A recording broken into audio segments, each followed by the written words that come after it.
restored for 96.6% of customers. The remaining work to be done, sometimes referred to as the last mile, is the difficult mountainous region, often requiring the use of a helicopter to access work sites. We look forward to hearing from our witnesses today about what it will take to get 100% of the customers back online. One of the goals of this hearing is to explore the future of Puerto Rico's electrical grid. How do we prevent another sustained loss of power? The tragic circumstance in Puerto Rico provide us with an opportunity to build an electrical grid that is more reliable and able to withstand future storms. The Department of Energy will play a key role developing this plan moving forward, and we're eager to learn more from DOE about how the role of federal agencies will shift during the rebuilding phase of operations. Finally, we look forward to hearing more about the report entitled Build Back Better, Reimagining and Strengthening the Power Grid of Puerto Rico. Written by numerous organizations from both the private and public sector, including Navigant Consulting, who is joining us today, the report provides a detailed plan on how to establish an electrical grid in Puerto Rico that withstands Category 4 hurricanes at an estimated cost of $17 billion. I welcome and thank the witnesses and look forward to your testimony. I now yield to the ranking member from Colorado, Ms. Daggett. Thanks, Mr. Chairman. Mr. Chairman, as you noted, the 2017 hurricane season was one of the most damaging on record for the United States and Puerto Rico and the U.S. Virgin Islands. Those two entities continue to reel from the catastrophic impact of Hurricanes Irma and Maria. I was part of that group that went to Puerto Rico and the U.S. Virgin Islands with Chairman Walden and Ranking Member Pallone in December, very soon after the storm. And, it's one thing to talk about the effects of the blackout and everything else. It's something else to actually go there and to talk to the people who are impacted by it every day. And, the long-term crisis that has been caused by this, we just can't overestimate the impact. We have to have a reliable grid. It's fundamental to Puerto Rico's economy and all aspects of life on the island. They can't keep their businesses going. They can't keep their homes going if they don't have a reliable grid. And, even today, months later, with the new hurricane season starting in just a few weeks, thousands of people still don't have power today, more than 6 months after Hurricane Maria made landfall. And I still have concerns about the response, including the awarding of questionable contracts may have impeded or slowed down the response effort. We need to find out what we can do better. We've got to have a strong and effective federal government. We've got to have strong federal leadership and commitment, not just to address the impending objectives, but also the longer-term recovery, including grid design and rebuilding efforts. So I'm hoping that our two panels today can help explain why it's taken so long to restore power in Puerto Rico, which is actually in charge of restoration efforts, both now and going forward. And critically, as you mentioned, Mr. Chairman, what it's going to take to build a 21st century grid that will help prevent Puerto Rico from suffering another devastating blackout in the future. It appears to me that there's little effort being made to modernize the grid or otherwise increase its resilience as part of the restoration process that's been completed to date. FEMA's federal coordinating officer in Puerto Rico actually described the restoration efforts as a, quote, Band-Aid, and said that the system has, quote, been patched back together. And that was sort of my impression when I was in Puerto Rico.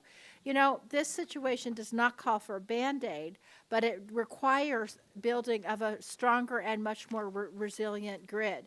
And when we were in Puerto Rico and also the U.S. Virgin Islands, we were talking together as members of the delegation on both sides of the aisle about what we can do to deal with Stafford Act requirements and how we need to go much further than those requirements in order to ensure a strong grid going forward. Because with projections for severe weather incidents coming up more and more, what we're going to be seeing is if we don't rebuild to a higher degree and to resilience, we're going to be seeing a repeat of this over and over again. So we need to make sure that whatever grid we put into place won't be vulnerable to future storms. We're a long way from that goal, as I said. Even where power's been restored, service remains unreliable, and blackouts and service outages continue to affect hundreds of thousands of people. Businesses and facilities like hospitals, police stations, and water treatment facilities have generators on hand simply to ensure that if the grid goes out, that they can continue to provide services. I'm also concerned because many federal contractors have already left Puerto Rico or will be leaving in the near future, despite the fact so much remains to be done. Now, the U.S. Army Corps of Engineers did recently announce they'll be in Puerto Rico until May 18th, but many contractors are leaving. I'd like to know how that's going to impact our ability to restore power to everybody. So, Mr. Chairman, building a grid for the 21st century is going to require significant resources and a strong and ongoing commitment by this committee and the full committee.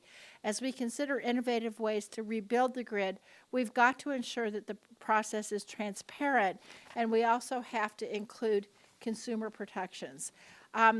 Mr. Chairman, we need to have ongoing oversight over this. We need to keep it on our radar screen, and I think we should even consider, as it goes along, having field hearings in Puerto Rico and the U.S. Virgin Islands to see how this is happening. I want to finish by just also thanking Representative Gonzalez Colon, who's here with us today and was there with us in Puerto Rico. I also want to thank Representative Plaskett, who was with us in the U.S. Virgin Islands. And I want to thank Representative Nydia Velazquez, who has been a real champion for full remediation of all of these issues. With that, Mr. Chairman, I yield back and look forward to hearing from our witnesses. Thanks. Gentlewoman yields back. I would ask unanimous consent that Chairman Walden's opening statement be made a part of the record, and any other member's written opening statements also be made a part of the record. Without objection, will be so entered. Chair will now recognize Ranking Member Pallone for any opening statement that he may have. Thank you, Mr. Chairman. It's time we begin to find a common sense solution for creating a 21st century electric grid for Puerto Rico.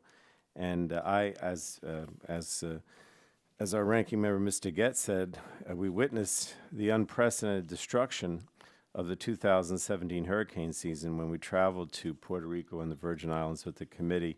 And I also want to thank Congresswoman Jennifer Gonzalez, first of all, for her hospitality, which was overwhelming, but even more important for her insight, because without her practical insight, I don't think we would have really understood what was going on and what we needed to do.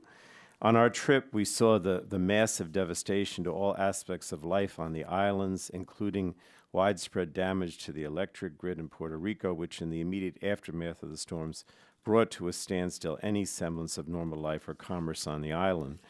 And responding to the unprecedented level of devastation caused by these storms, I think, would have been beyond the capacity of any state, territory, or local government, and quick, decisive federal assistance and leadership was required to address immediate response needs.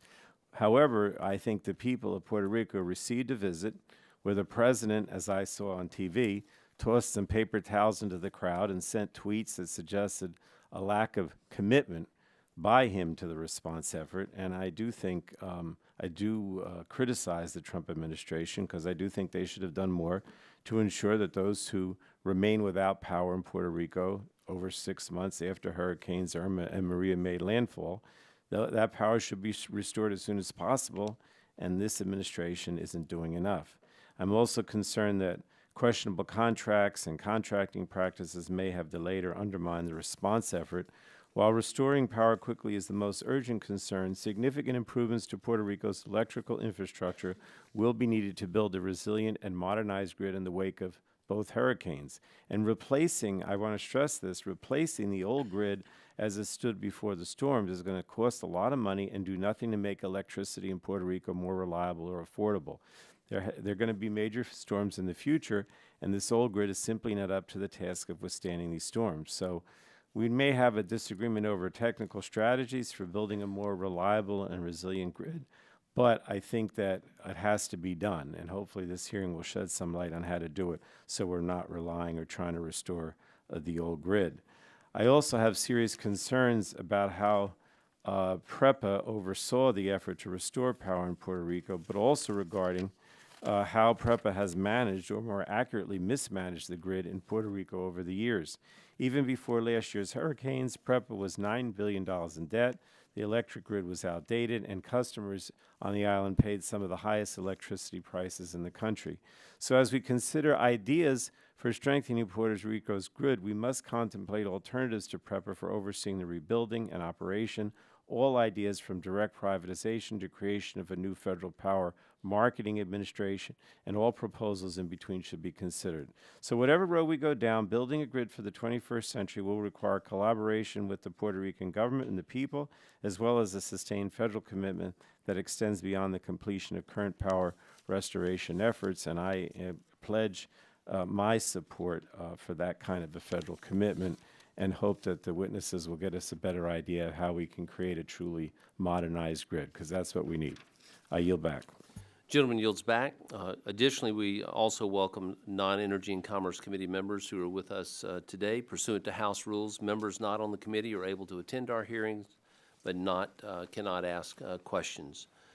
We want to thank all of our witnesses for being here today and taking the time to testify before the subcommittee. Today's witnesses will have the opportunity to give 5-minute opening statements, followed by a round of questions from members. Our first panel today for today's hearing includes Mr. Jeffrey Byard, Associate Administrator for the Office of Response and Recovery at FEMA, Mr. Charles Alexander, Director of Contingency Operations and Homeland Security for the U.S. Army Corps of Engineers, and the Honorable Bruce Walker, Assistant Secretary of the Office of Electricity Delivery and Energy Reliability at the Department of Energy. I don't know how you put that on a business card, but thank you all for being here. This is very important, and thank you for providing the testimony. We look forward to a very important update on your continued efforts in Puerto Rico, and you're each aware that this committee is holding an investigative hearing, and when so doing, it has been our practice to have witnesses testify under oath. Do you have any objection to testifying under oath? The chair then advises you that under the rules of the House and the rules of the committee, you're entitled to be accompanied by counsel. Do any of you desire to be accompanied by counsel during your testimony today? In that case, if you would, please rise. Ask that you raise your right hand, and I'll swear you in. Do you swear that the testimony you're about to give is the truth, the whole truth, and nothing but the truth? You're now under oath and subject to the penalties set forth in Title 18, Section 1001 of the United States Code. You may now give a 5-minute summary of your written statement. And so I will begin with you, Mr. Byard, and ask you to give us a summary of your testimony. Thank you, Chairman Harper, Ranking Member DeGette, and members of the subcommittee. Is that mic on? First time. We'll let you pull it to you a little closer. Right. Okay. Can you hear me now? Perfect. There we go. Good afternoon, Chairman, Ranking Member DeGette, members of the subcommittee. As stated, my name is Jeff Byard. I'm the Associate Administrator for the Office of Response and Recovery for FEMA. It is my pleasure to be here on behalf of Secretary Nelson, Administrator Long, DHS, and FEMA to share with you the opportunity to discuss the ongoing efforts to assist the power restoration in Puerto Rico and the U.S. Virgin Islands following the hurricanes of 2017. As stated, last year's hurricanes were historic and a true test of our nation's ability to respond and recover from multiple concurrent disasters. We estimate roughly 25.8 million Americans were affected by Hurricanes Harvey, Irma, and Maria. That's approximately 8% of the entire U.S. population. Within 2 weeks last September, Hurricanes Irma and Maria devastated Puerto Rico and the U.S. Virgin Islands, leaving nearly all of Puerto Rico's 1.5 million electric customers and more than 100,000 U.S. Virgin Island customers without power. FEMA was actively engaged with the Commonwealth and the territory prior to each hurricane's landfall. Federal resources and personnel were positioned in Puerto Rico and the U.S. Virgin Islands to coordinate with Commonwealth and territorial officials. Within days of Irma's impact, Hundreds of thousands of meals, liters of water, and other life-saving commodities were delivered to survivors. One day after Maria's landfall, there were already 3,500 federal staff on the ground in both Puerto Rico and the U.S. Virgin Islands. Within 10 days, there were more than 10,000 federal staff on the ground working around the clock with the Commonwealth and territorial officials to stabilize the situation. Power restoration in Puerto Rico and the U.S. Virgin Islands has been and continues to be top priority for FEMA. The Puerto Rico Electric and Power Authority, or PREPA, and the Virgin Islands Water and Power Authority are ultimately responsible for the permanent repair of power generation, transmission, and distribution infrastructure. However, FEMA and our federal partners, including the U.S. Army Corps of Engineers, the Department of Energy, are closely working to assist in those efforts. FEMA mission assigned the U.S. Army Corps of Engineers to provide temporary power to both the Commonwealth and the territory. The Corps has installed more than 1,900 emergency generators in Puerto Rico and another 180 emergency generators in the U.S. Virgin Islands, prioritizing critical facilities such as hospitals, police, and fire stations and water treatment plants. This temporary power mission is the largest in our agency's history. FEMA has also issued a mission assignment to the U.S. Army Corps of Engineers, U.S. Army Corps of Engineers to assist PREPA and emergency repairs across the island. Specifically, the U.S. Army Corps of Engineers was tasked to help develop a power restoration plan and execute temporary repairs to the grid to allow interim restoration until full electrical grid restoration can be implemented. FEMA also mission assigned the Department of Energy to provide subject matter expertise and technical assistance in support of the power grid damage assessment and power restoration efforts in both Puerto Rico and the U.S. Virgin Islands in coordination with the Army Corps of Engineers. The Department of Energy is also working to identify various options for the long-term restoration of Puerto Rico's electric grid with added resilience. As of today, as stated, PREPA reports more than 96% of the customers are able to receive power, and as of March 9th, 100% of the U.S. Virgin Islands electricity customers have power. FEMA's primary role supporting the restoration of the Puerto Rico and U.S. Virgin Island power grids is through our public assistance program, which includes reimbursements for emergency work, which would also include temporary power restoration as well as permanent work projects. In Puerto Rico, the governor elected to use Section 428 of the Stafford Act, which is the Public Assistance Alternative Procedures, to allow applicants to request and obtain funding based on certified cost estimates. As the administrator announced this morning, FEMA and the Commonwealth have coordinated on the guidelines for the permanent work. The goals of Section 428 are to increase flexibility in the administration of assistance, expedite the delivery of assistance, and provide financial incentives for timely and cost-effective completion of public assistance projects.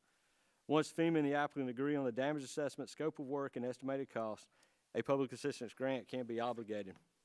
Thanks to the action taken by Congress, the President signed the Bipartisan Budget Act of 2018 in February.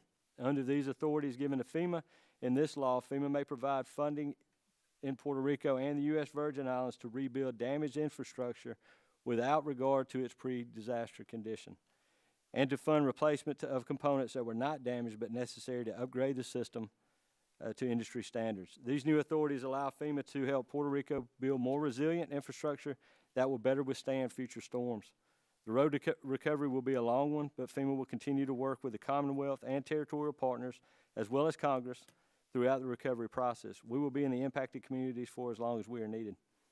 I am pleased again to be here today to represent the dedicated FEMA staff and for the opportunity to discuss this important mission.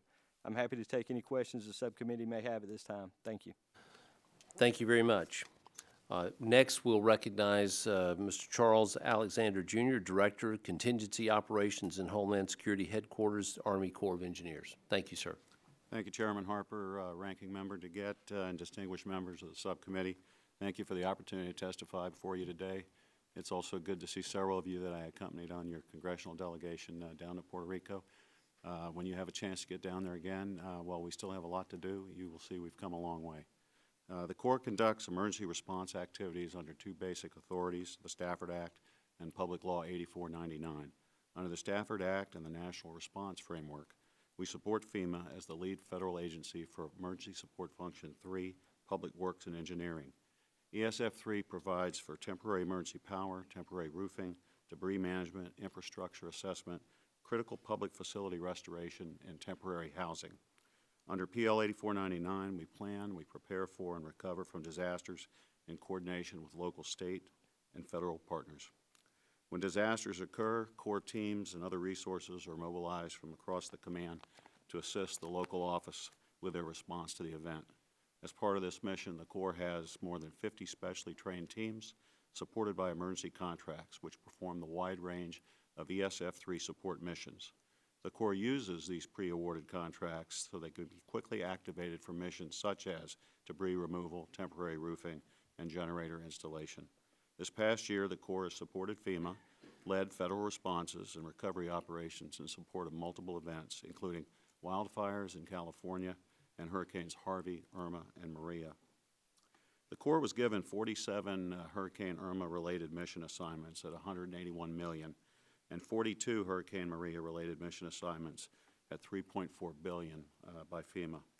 This included missions in all 6 ESF-3 mission areas to include navigation, restoration, levee, and dam safety under our Public Law 8499 authority. As of this morning, the Corps has completed over 2,200 temporary generator installations in the Caribbean, including 180 in the U.S. Virgin Islands and over 2,000 in Puerto Rico. The mission in U.S. Virgin Islands is complete, while in Puerto Rico, 881 generators remain installed at critical facilities across the island. Under FEMA authority, we continue to assist Puerto Rico with operation and maintenance of critical, non-federal generators across the island. 4 out of 10 1 to 2 megawatt microgrids installed in support of the power grid restoration remain in service. As of today, this includes 1 in Vieques. The Corps completed over 73,000 temporary roofing installations this storm season, and that includes 3,600 in the Virgin Islands and over 59,000 alone in Puerto Rico. All the temporary roofing missions are complete. In the U.S. Virgin Islands, the Corps debris removal mission is 100% complete. In Puerto Rico, debris removal is 94% complete. We have removed over 3.9 million cubic yards of debris. We are still working on disposal, and that dialogue continues on what to do with it. Our debris teams are actively working in 27 municipalities with debris removal complete in 28 municipalities. We expect to be complete with all debris removal and disposal by mid-June. The Corps worked closely with officials in Texas and Florida during their storm events. In Puerto Rico, though, the Corps dam and levee safety teams inspected over 17 priority dams and worked closely with the Puerto Rico Electrical Power Authority to stabilize a spillway failure at Oaxaca Dam. On 30 September 2017, the Corps was given a FEMA mission assignment under Stafford Act authority to assist the Commonwealth in conducting emergency repairs to the power grid itself.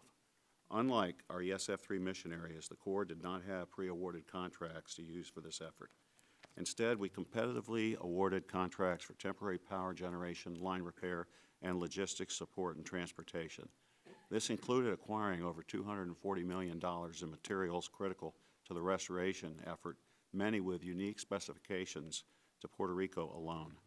The Corps is partnering with PREPA in this effort, and we have energized over 96%, 96.7% as of today, of customers thus far, and we acknowledge that over 49,000 customers remain without power. In coordination with FEMA, PREPA, and the Commonwealth, we have begun to gradually right-size our contracted workforce. On April 6th, we modified our ongoing contract with Power Secure, allowing Corps contractors to continue to assist through May 18th. The Corps will continue to operate mega generator gas turbines at Palo Seco and Yabucoa through late May as PREPA completes repairs to the plants at those sites. Remaining materials we use to complete grid repairs and replenish depleted inventories on the island through mid-May. The Corps remains fully committed and capable of executing its other civil works activities across the nation despite our heavy involvement in these ongoing response and recovery operations. We also remain ready and poised to assist in future events as they occur.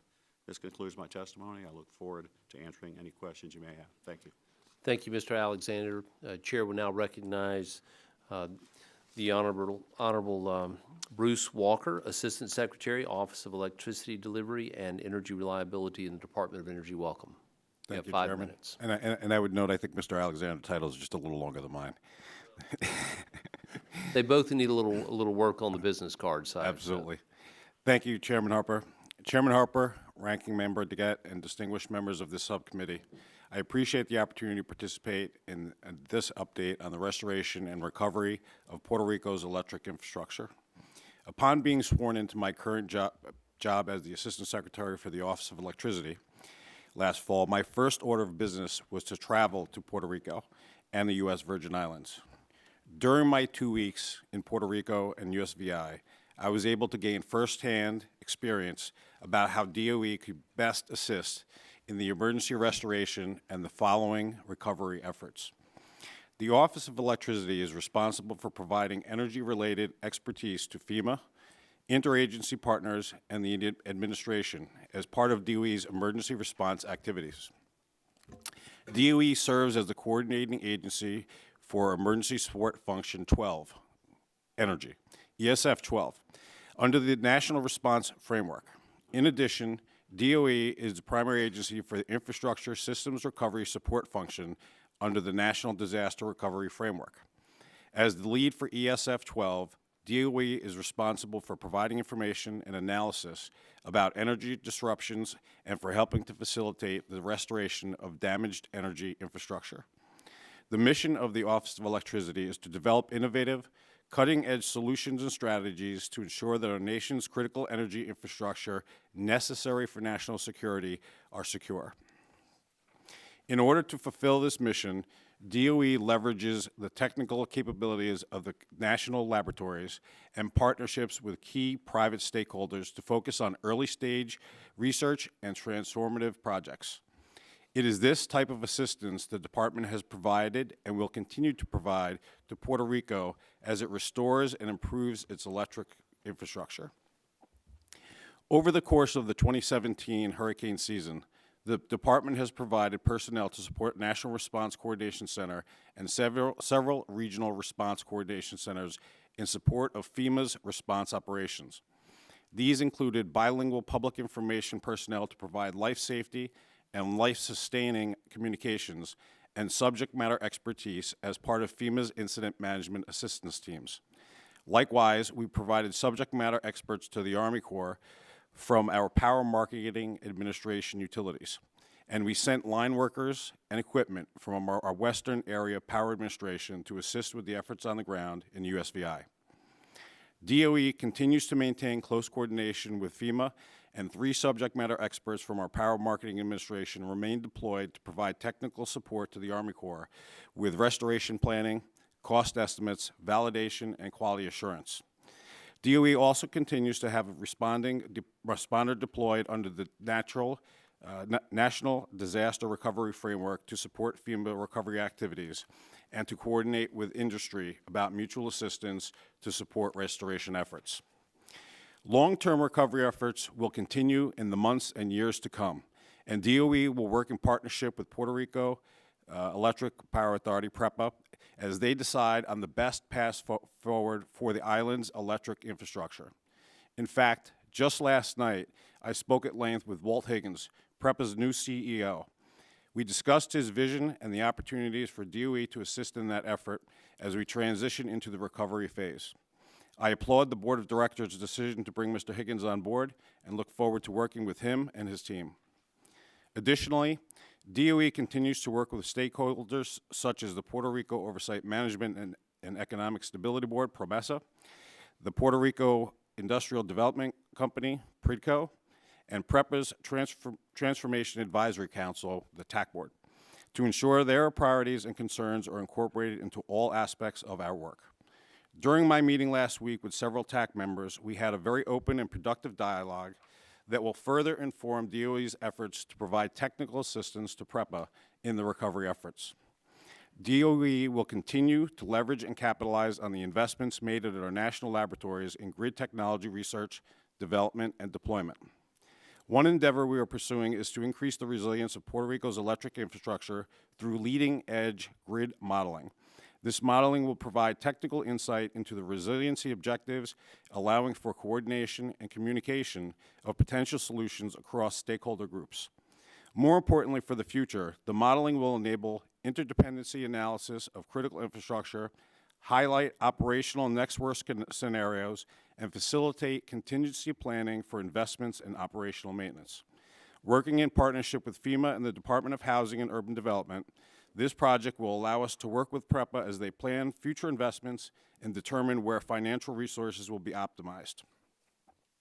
Working with our highly qualified team at the Pacific Northwest, Oak Ridge, Sandia, and Argonne National Laboratories will also be utilizing our microgrid design tool, looking at feasibilities of grids and local siting of distributed energy resources.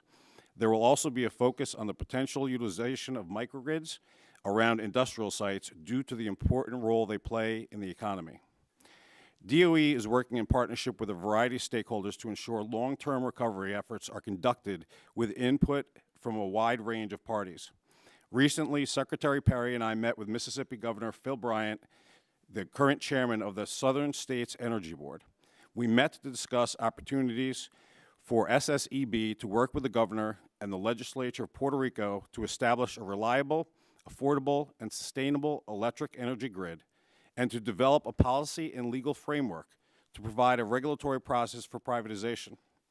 After confirming Governor Roseo's desire to work with SSEB, my office awarded the Strategizing Electric Energy Regulatory Framework in Puerto Rico contract to SSEB. DOE looks forward to working with SSEB to present Puerto Rico with various options and recommendations of the electricity and other sectors. And with that, I am extremely proud of the work that my team at DOE has done, and I'm encouraged to see that we were able to reach completely across the entire agency, bringing together resources from our headquarters, our PMAs, as well as our national labs to bear down on this problem. The emergency restoration is nearing its conclusion, and now we must once again come together to ensure the recovery phase provides the value to our citizens in Puerto Rico and the U.S. Virgin Islands. We are committed to work with our partners to accomplish this. I look forward to your questions. Thank you very much. Mr. Walker, the Build Back Better report that was released in December provided a series of high-level recommendations of what is needed to rebuild Puerto Rico's electric infrastructure to a level capable of withstanding a Category 4 storm. I understand DOE and some of the labs contributed to this report, and the recommendations align with the department's guidance relative to the hardening and resiliency. And I recognize that this report was drafted relatively early in the recovery process and therefore had to rely on initial assessments and high-level assumptions. Based on what you know now, do you think the $17 billion cost estimate remains realistic, or would it be more or less? We are working on, with the TAC committee, who also participated, our members participated in the work that was being completed under the Build Back Better plan, to vet through the recommendations that were made in that plan and how in-depth they went. So as we work through that process, we'll define what the overall cost will be. There are other recommendations that are beyond the scope of the Build Back Better plan that will be incorporated into a more overall and comprehensive plan. So until such time as we've been able to pull all those together, I don't have an answer for the $17 billion. So how long do you think it'll take before you can reassess that? We're working right now with the TAC committee and our national labs to pull together all the recommendations and vet through. So part of the concern we've got as we move forward is there are considerations that have to be undertaken, things like generation. Yep. And I understand that. All I was asking. We don't have a model. Do you have a feel for? Are we talking another month, 2 months, 6 months before we're shooting for 60 days to have the model done? Okay. And the model will enable us to go through different assumptions. I got it. In other words, where do you put generation? What value does it add? Does it change the paradigm of power flow such that you can actually reduce the cost per kilowatt? Let me ask this. Are there specific aspects of that report you now feel exceed what is necessary to harden the electric grid in Puerto Rico? There are some traditional transmission and distribution investments that, if you look at a lot of the work that companies like FP&L, Centerpoint have done with regard to hardening, things like using concrete poles, guying your poles differently, there are some very, very obvious things that can be done. Maintenance program on the transmission towers so that the guying that goes into the ground, the bolts actually don't rot away and the towers twist simply because one of the guys are broken. And so there's a number of those, and those are very, very quick wins.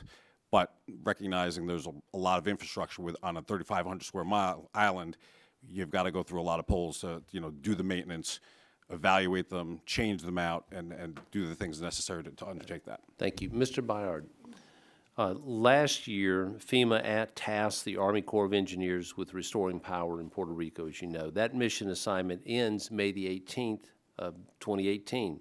Currently, approximately 50,000 customers are still without power.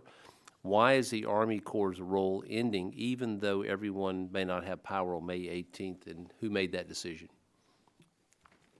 Yes, sir. As stated previously, the FEMA mission assigned the Corps to do the emergency power restoration. And if I may, we use words like unprecedented and catastrophic, which all fits.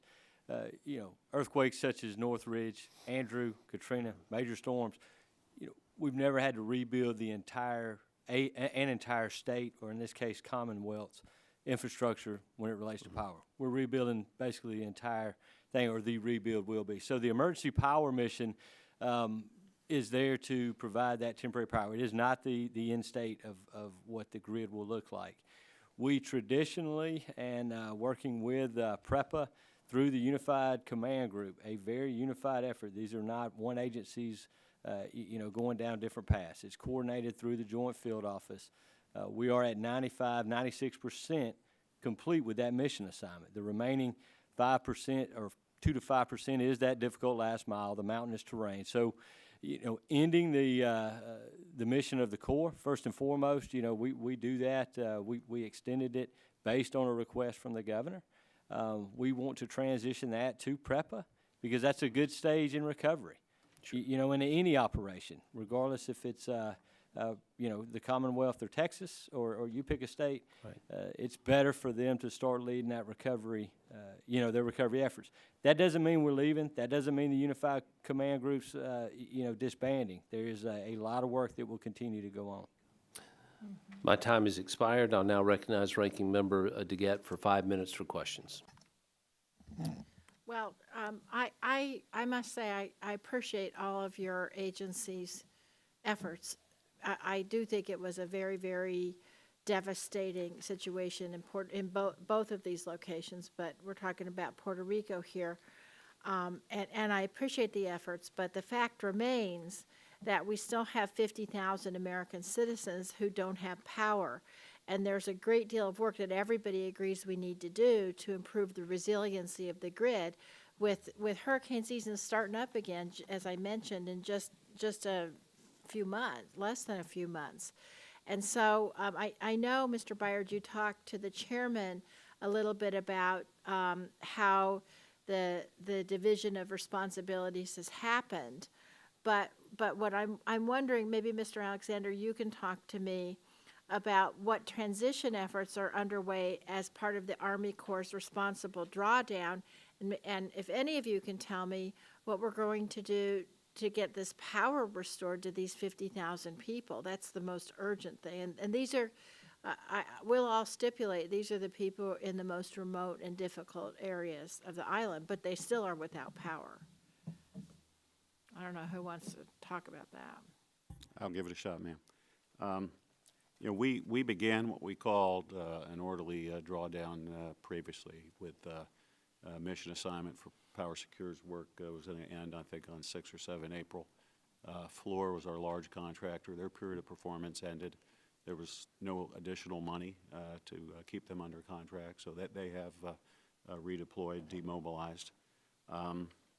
With the mod to our contract to Power Secure, we still have 519 contractor crewmen on the ground. They have repositioned over to the eastern region, to Humacao and Caguas, and are doing work in that very, rough terrain, mountainous, jungle conditions, much being done by use of rotary wing aircraft.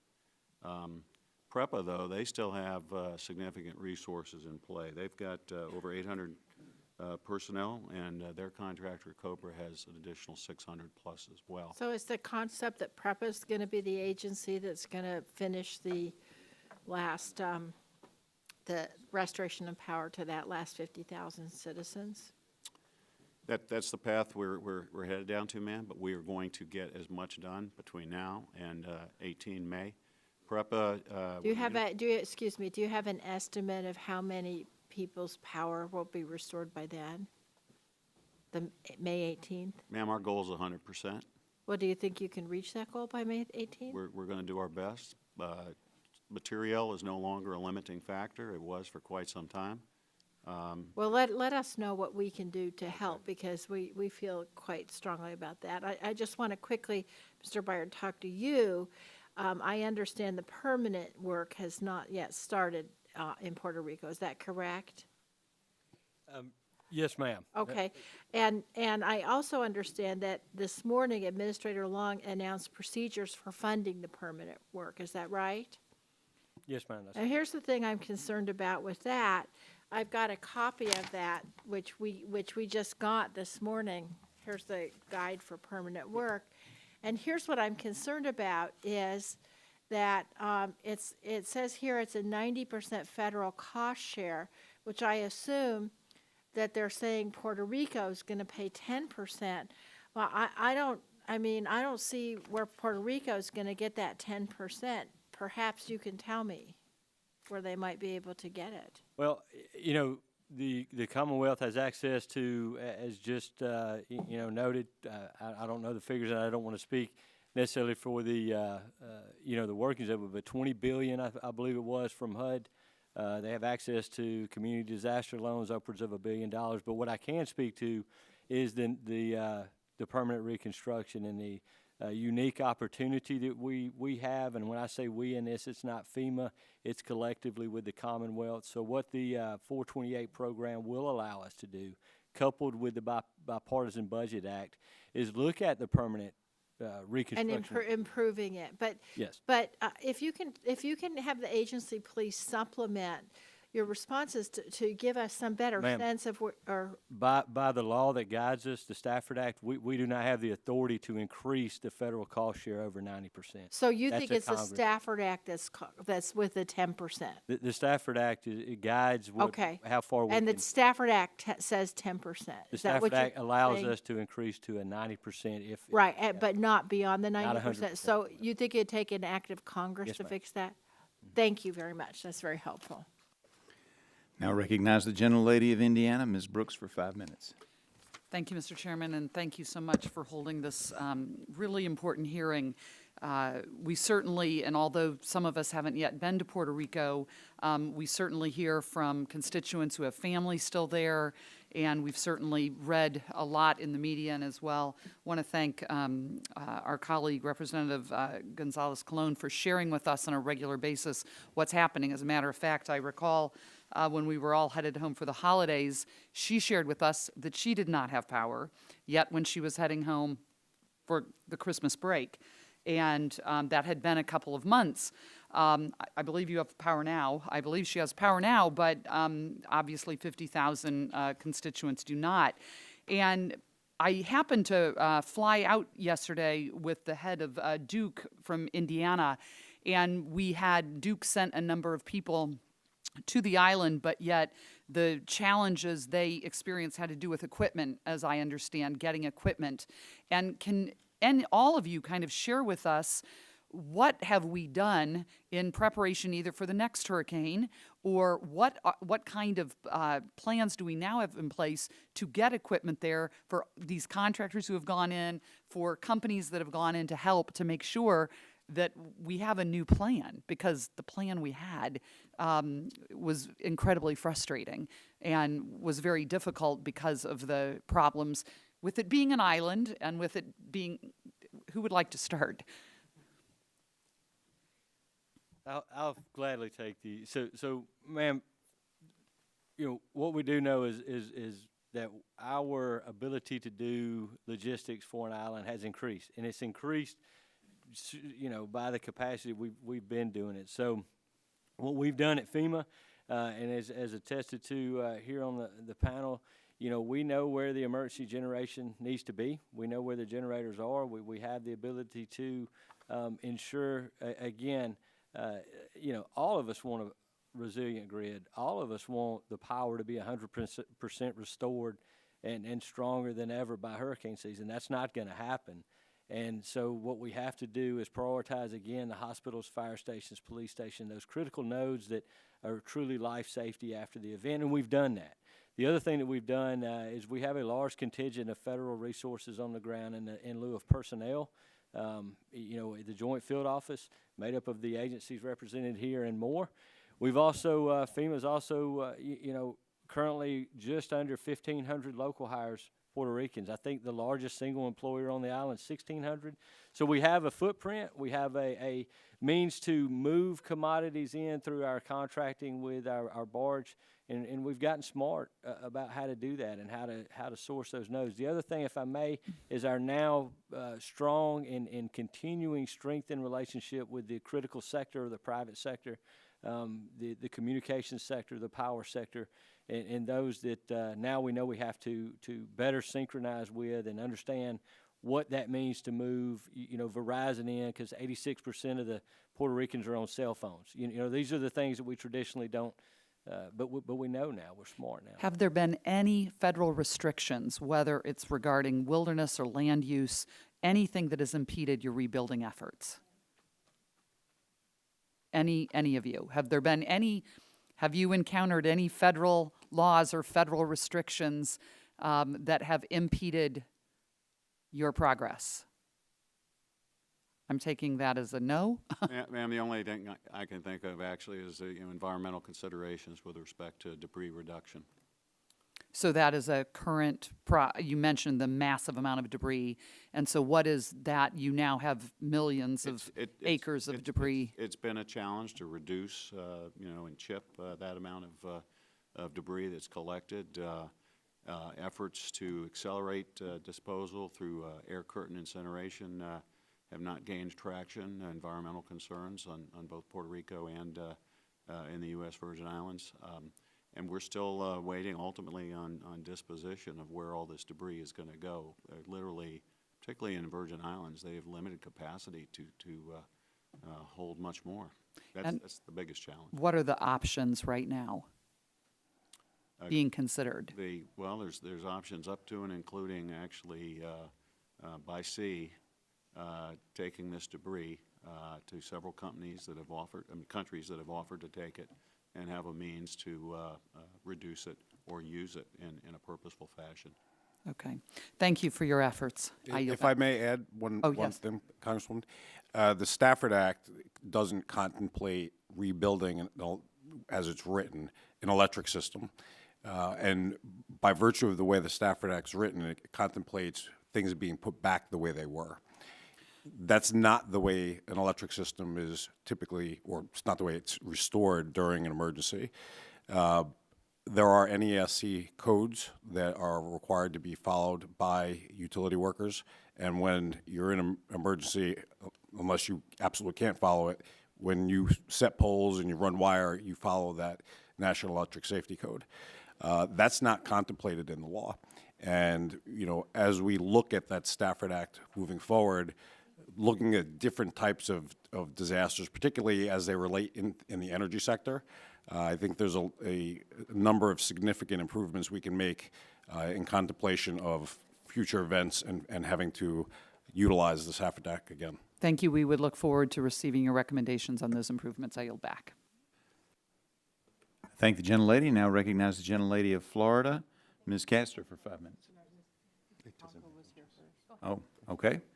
I'm happy to recognize the gentleman from New York, Mr. Donko, for 5 minutes. I thank my friend for allowing me to go first, and thank you, Mr. Chair, and thank you to all of our witnesses for joining us this afternoon. I know that A number of New York State utility workers, line workers, participated in the comeback. And I know that Ellen introduced me to a number of folks who are with us today that worked on that exercise. So I thank you for the work from many utility perspectives for sharing in this comeback. It's been 6 months since Hurricanes Irma and Maria made landfall in Puerto Rico, and it is important that the committee conduct proper oversight of the federal government's response to these natural disasters.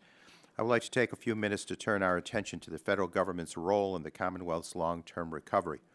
We have heard from individuals on the island that the PREPA electrical grid was in poor condition prior to the hurricanes making landfall, which made it especially susceptible to storm damage. So, Secretary Walker, could you please describe how the poor condition of PREPA and its grid left it vulnerable to Hurricanes Irma and Maria? Sure. And I'll answer it more generically. In the industry, there are typical practices that are common throughout the different types of utilities in the United States, whether they're APPA and RECA or IIU members. Those standards involve things like excuse me, operational maintenance practices that would have you go inspect your poles for their integrity. You would go inspect your guy wires on your transmission systems for integrity. You would clear your vegetation from a vegetation management strategy that comports with the criticality of the system, working from transmission down into your distribution separately. So when you don't follow those practices over time, equipment deteriorates. It doesn't have the capabilities that they were necessarily designed with initially, and then when they're faced with 140 plus mile an hour winds, they'll fail. Mm-hmm. I thank you for that. A resilient electrical grid is a crucial component of a successful long-term recovery. The Build Back Better report, which was issued by a number of entities, including Navigant Consulting, that we will hear from during the second panel, set out a number of recommendations for building a 21st century electric grid on the island. Again, Secretary Walker, could you please explain DOE's role in the long-term modernization of Puerto Rico's electrical grid, as well as what the department has done to modernize the electrical grid on the island to date? Sure. The work that DOE does is fundamentally providing the technical expertise and convening the right stakeholders to move these initiatives forward. We specifically have tremendous capability within our national labs to model and work through developing a model for Puerto Rico that is enabled to do load flow analysis, short circuit analysis, things that you would see in a utility like Con Edison or Southern Company or most utilities that model their systems so that they can really inform the decisions of the investments that they make. And so we've already started working with FEMA, developing a model that also incorporates critical infrastructure. So the couple thousand generators that have been placed at various locations, those locations and the functions of the underlying clients who are served by those generators will now all be incorporated into this model. The model will also have capabilities to enhance their operational capability from the standpoint of when an event occurs, by exception, the model will be able to actually determine and alert the operators as to what the next worst case piece of equipment to lose is, which is tremendously important when you're operating the system. And as was noted earlier, the citizens in Puerto Rico have experienced unreliability in the past. So this will help rectify that. That notwithstanding, the other component, which is equally as important, is the contingency analysis, which enables you to walk through in an iterative process and take every piece of equipment in and out of the system and then evaluate through a load flow analysis, what happens to the system when you do that. And you can expand it to actually have two pieces out. So an N-1 would be the typical study that, Congressman, you're very familiar with these processes. And then you would do an N-1 on the transmission system. And these type of analysis and the requisite investment that come from that analysis will be be what helps PREPA in the long run really make the right decisions going forward and being able to operate the system. And DOE is working on that. That model's already is the template for it exists. The critical infrastructure is in it. We've divided up the component pieces for the actual analysis and the algorithms for the load flow amongst a number of our national labs to complete that. I know that with some restoral scenarios in the past, they were able to invest to get the power back on, but also with an opportunity in mind to upgrade the standards of the system. Has that been done here? Otherwise, we can pour a lot more money into a system and say, this is as far as we're going to go. Is it done with improvements in mind? Well, the investment, you're talking about the restoration that's been done heretofore? Yeah, to put the lights back on, but keeping in mind a state-of-the-art opportunity that can serve as a prototype, including, you know, distributed generation, microgrids, Right. So generally, renewables. Right. Generally speaking, no. From the standpoint of you're in emergency restoration mode, so it's not very feasible to redesign the system on the fly when you're really just trying to get the lights on. So the emergency restoration component is the component that we've been focused on up to this point. And indeed, we still have 50,000 customers that are still out of lights. That being said, for the last 3 months, my team at DOE, utilizing folks at our PMAs as well as the national labs and in-house people here in DC, have been working through the microgrid capabilities and designs, particularly using our microgrid design toolkit that was developed by the Sandia National Lab. They've gone down to Puerto Rico. They've visited a number of sites in Puerto Rico where our capability to build microgrids can be utilized and accessed. Yeah. So there has been a significant amount of work done, very technical work, on looking at opportunities on the island for the integration of renewables in various forms, modeling, working with other federal agencies to understand. Yeah, Mr. I'm Chair, I think sorry yeah. to cut everybody off, but we're on a fairly tight schedule. If we're going to get through this before votes, we're going to have to stay within the 5 minutes for future time. Thank you, Mr. Chair. Thank you very much. At this time, the chair will recognize the vice chairman of the committee, Mr. Griffith, for 5 minutes. Thank you very much, Mr. Chairman. Let me put in 2 pieces of information, if I might. Our colleague from Puerto Rico got some changes made in the law. We took care of one of the problems, Mr. Walker, and that was restoring, because we saw that when we were down there on our tour, restoring the system without regard to pre-disaster conditions was put in as a part of the 3rd supplemental. Also, the disaster, not long-term, but disaster was raised to 100% of the cost. Now, long-term, we're still looking at 90%, so you would be right on that. But I don't think we took care of the issue you were talking about and related to code and how you put the wires up. And, of course, the codes are put there for safety, but I would ask you, are you saying that there's some of that we could eliminate in a disaster situation that would make it easier for you all and still maintain safety?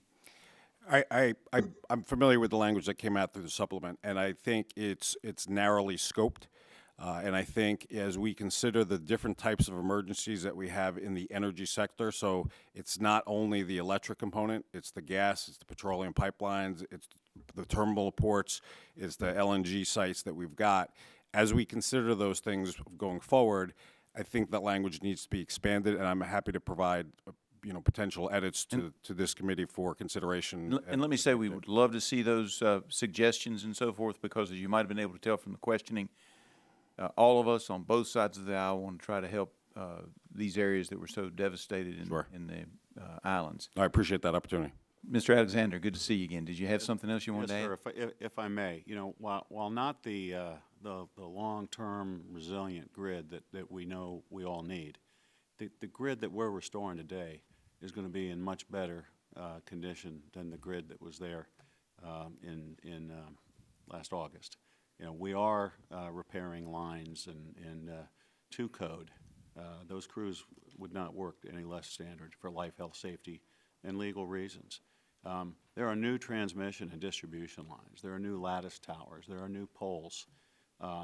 So again, while not anything has been done underground or to harden or elevate power generation facilities and substations, the work that we have done is not all for naught. It will be a much improved grid to what was there previously.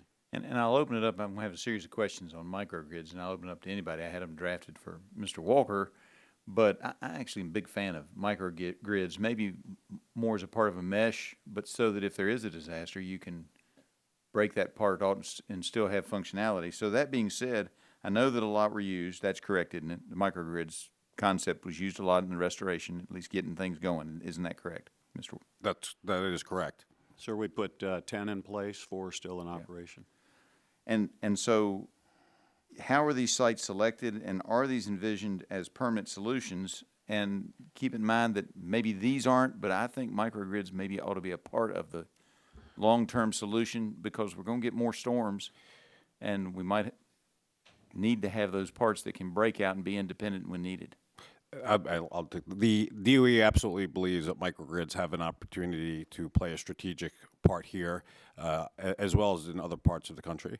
I will say that, you know, part of what we're trying to work through is the development of a model to know where and how these microgrids will interact with the system. So the concept of just dropping microgrids in and tying them together just does not work. Right. You know, there's some basic physics problems that we've got to figure out how to overcome, and that's what that model enables us to do. Well, one of the towns that we visited, at one time it had a hydro plant. That's And right. while it wouldn't supply everything, if that hydro plant had still been there, if we'd have maintained that as a small microgrid, it could have at least maybe supplied the hospitals or an emergent, you know, one of the schools, an emergency evacuation center. That's the kind of thing I'm looking at. And you indicated that it could be used in other parts of the country, and I think we should use Puerto Rico, as long as we're spending the money down there, which I think is the right thing to do. Use that as a test bed for this technology so that we can start building it into other places that might be remote or have issues that are similar, where you might have the hydro available or some other power source available that you could have as a backup in emergency situations. Are you all looking at that? That's exactly what we're looking at. We are looking at the different opportunities we have to integrate microgrids as well as other distributed energy resources in an approach where we can optimize the utilization of those types of sources, and with a keen eye at driving the cost per kilowatt down on an overall basis, while simultaneously improving the power quality. The power quality is a major issue on that island, and nearly 50% of the island is manufacturing. Right, and I appreciate all y'all's hard work on this, and it's good teamwork that we have going forward. Thank you. I yield back. Gentleman yields back. The chair will now recognize the gentlewoman from Florida, Ms. Castor, for 5 minutes. Well, thank you, Mr. Chairman and Ranking Member DeGette, for having this hearing today and for the work of the professional staff. And it's nice to have you here, Ms. Gonzalez. And thank you to all of you for your hard work on this. I am very heartened by the discussion of the fact that we're not totally weighed down by the Stafford Act that says you can only repair a grid and you can't build it back in a more resilient fashion. With all of the modern technology we have, with all of the tools, with the major investments we make in our national laboratories, Mr. Byard, that was, I think, it's very important for the Congress to understand this. We appropriate enormous sums for the top line research, the best in the world, and now to have it out in the field applied to protect the taxpayers from the next storm. I mean, this really hits home coming from Florida, where I've seen damage like this, but we've never had devastation of electrical grid as we've had in Puerto Rico after Maria. So is it clear to you that in the last supplemental appropriations package that the Stafford Act did give you all of the authority that you do need to build the more modern, resilient grid that we've been talking about, what Mr. Griffith talks about, the microgrid, to build in renewables? Do you have all of that authority, noting that we may have to go back and do some things relating to electrical grids and other disasters? I'm aware of the authority. The issue is you just don't build a grid overnight and integrate all of these things together. You just can't. And we're further hampered by the fact that PREPA doesn't have a good model of their system that is able to demonstrate where you would place certain things. So how do we get to that So model? we're building the model. Okay. We're building it for them.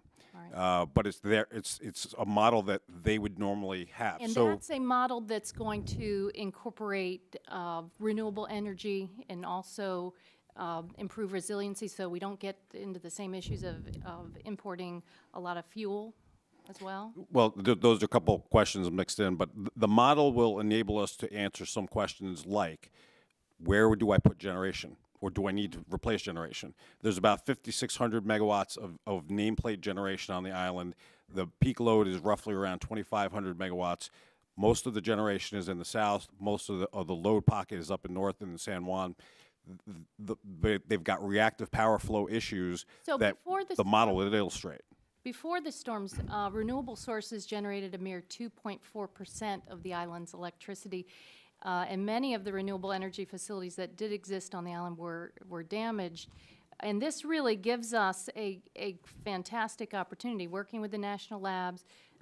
There are scientists at the University of Puerto Rico. They've initiated an oasis. I know the Navigant study that Mr. Tonko talked about. Mr. Walker, can you go into greater detail about how renewable energy sources are incorporated now, and then maybe you all could talk about how we build those in to protect the taxpayer in the future? Fundamentally, on an aggregated basis, they're not built into the system today. 2% of that system is very small, given the opportunity that was on the island. But those were the choices that PREPA made to not put those in. But they have a renewable portfolio standard of a goal of 12% renewables by 2019. So how will all of our federal efforts help ensure that Puerto Rico meets that goal? Well, as we build this model, the model will enable us to identify where we have opportunities to put renewable energy into the island. So, for instance, I'll give you an example, and for those who had gone down there are right places to put solar, and there are wrong places to put solar, as I think we saw on the island. There are right places to put wind, and there are wrong places to put wind, which is why I suggest that you just don't put all of these things into 3,500 square mile island without understanding the impact to reliability, the impact to resiliency, how power flows. Things like what exists today, where you've got generation in the south and load in the north, just doesn't make sense with the system that they have. So a significant amount of electrical engineering work has to go into making the decision. And we are keenly aware of that, given the fact that in the supplement, there's $2 billion delegated to HUD for the electric system. And what we are doing and working with HUD to help define that, and working with PREPA to get the information to build their model. Thank you, Mr. Chairman. I did want to thank Senator Eduardo Batia from Puerto Rico, who has been a good resource and information on this, and thank you very much. Gentlewoman yields back. The chair will now recognize the gentleman from New York, Mr. Collins, for 5 minutes. Thank you, Mr. Chairman. It's been an interesting, informative hearing so far. Thank you. Just out of curiosity, so we had a couple thousand temporary generators. Are they all going to stay, or I'm just thinking financially, a lot of money. Are they going to be remaining as backup power generators, or are they being removed? That's a good question. There will be there will be a number of those that remain on the island for backup generation. If I may, Ranking Member DeGette, I need to clear one misnomer up. The legislature can direct the 100%, and also the president can direct the 100%. I did not say that earlier, so I just needed to make that note. I apologize for that, but I wanted to catch. So the generation can, will be. Generators aren't built to run for 6, 7, 8, 9 months, as you know. So some of those, will be taken offline. Some of those will be, we're actively maintaining. They're owned by various other entities through the Corps and so forth. But on those critical facilities, we want to remain. Yeah, well, that's good to hear. What about the microgrids? Same kind of question. We had 10 microgrids. Now you're saying there's 4. What happened to the other 6? Are they still there? They came offline as the grid was restored to those areas and those facilities that, you know, they were placed there for to begin with. We've got what we call 2 mega generation gas turbine type plants, if you will, located in Palo Seco and Yabacoa that I believe will remain. Right now, we have continued to operate and maintain them, I think, through the end of May. It is PREPA's intent, we understand, to ultimately purchase that equipment and use it to assist in stabilizing the power and backup to those power plants as they operate and maintain. I don't know the future as far as the remaining 4. We just commissioned the one on the island of Vieques yesterday, which was welcome news to all of us. Go ahead. I was just going to follow up a little bit further. We are working through the Unified Power Command Group on a transition of materials, on a transition of the maintenance and operating requirements to PREPA. So again, I want to reiterate that it's not kind of handing the football off and turning around. It is a team effort throughout the push. So the $64,000 question, to use that term, you know, as we're heading into hurricane season again, it's hard to imagine, but, you know, 3-4 months we'll be there. And while clearly what we've done to restore power, as you've indicated, has also to some extent hardened and improved, the question would be, are we, hard to put into terms, better off now if we got hit again this coming September? Would the island sustain the same kind of hit after what all the monies and all the effort come this September? I know you can't give a definitive answer. I'd like to answer that.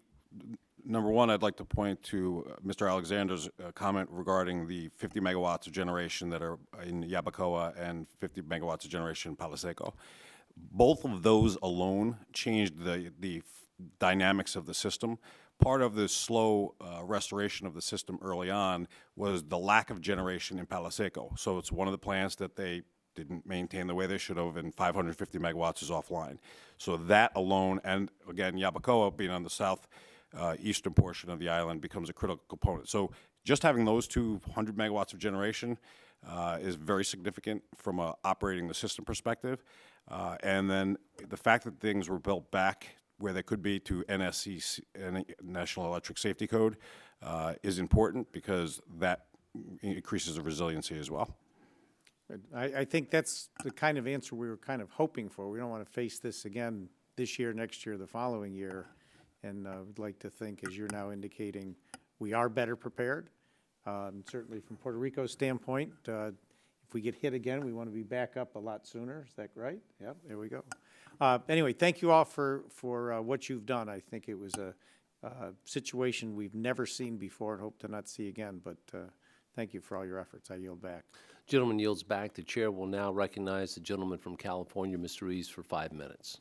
Thank you for being here. Thank you, Mr. Chairman. Last year I traveled to Puerto Rico and saw firsthand the disastrous consequences of Hurricane Irma and Maria, and I left the island heartbroken. I visited shelters, toured hospitals, and met with survivors, doctors, and public officials, and even took care of a patient who had a seizure right in front of me. I'm a doctor, emergency medicine doctor, and had a seizure in front of me. She was at a shelter that was a elementary school turned into a shelter. And one of their greatest needs was energy restoration. And one of my constituents contacted my office concerned about her mother's health and well-being without power if she can't store her medications that need to be shielded and all the other medical necessities that she had. So to many, having energy was a matter of life and death. And it is of the utmost importance not simply to restore energy in the island, but to build an energy infrastructure that can respond to future natural disasters. It doesn't make sense to build it vulnerable once again. And the other thing that I just really want to note is when I was there, people would say, yeah, this community has power now. But I visited those communities, and I visited those clinics. And yes, they might have electricity, but only 30% of what they needed. So only the lobby and one exam room had electricity, but they needed full electricity to meet the demands of their patients. The second thing is that, you know, one can say, well, we've got them back online, But if their generators keep breaking and they have to wait a week or 2 weeks to get them maintained, then that's difficult to really be assured that in reality, what you're telling us that, you know, we got 95 or plus % people now have power, what does that mean? Because does that mean they have 10% spotty power that breaks and they need generators that also break? Or what does that mean? So I think that the goal should be to have full, consistent, adequate, and resilient power so that this doesn't happen again. I'm concerned about some of the more remote areas like Vieques and Culebra. Reports indicate that power has only recently been restored to a number of smaller outlying areas in Puerto Rico, such as Vieques and Culebra. Each day that the power was out in these towns carried significant consequences for members of these communities, including shuttering hotels and other businesses which employ a significant number of people on the island. So I'd like to take a few minutes, ask Mr. Alexander, according to the grid restoration plans for Vieques and Culebra, the Army Corps was to establish generator-powered microgrids on the islands by April 10th. Did it accomplish that goal? Sir, the microgrid was commissioned yesterday. So it has not. Yesterday was 10. Okay. So it was commissioned yesterday. Yes, sir. All right. Does this mean that everyone on this island now has power? No. So when you say commission, what do you mean by commission? It means we have a microgrid in operation that's still. So everybody on the island has power? I can't answer to that right now. Okay. And are these microgrids designed to serve as a lasting permanent solution for restoring power? Or is this a temporary measure?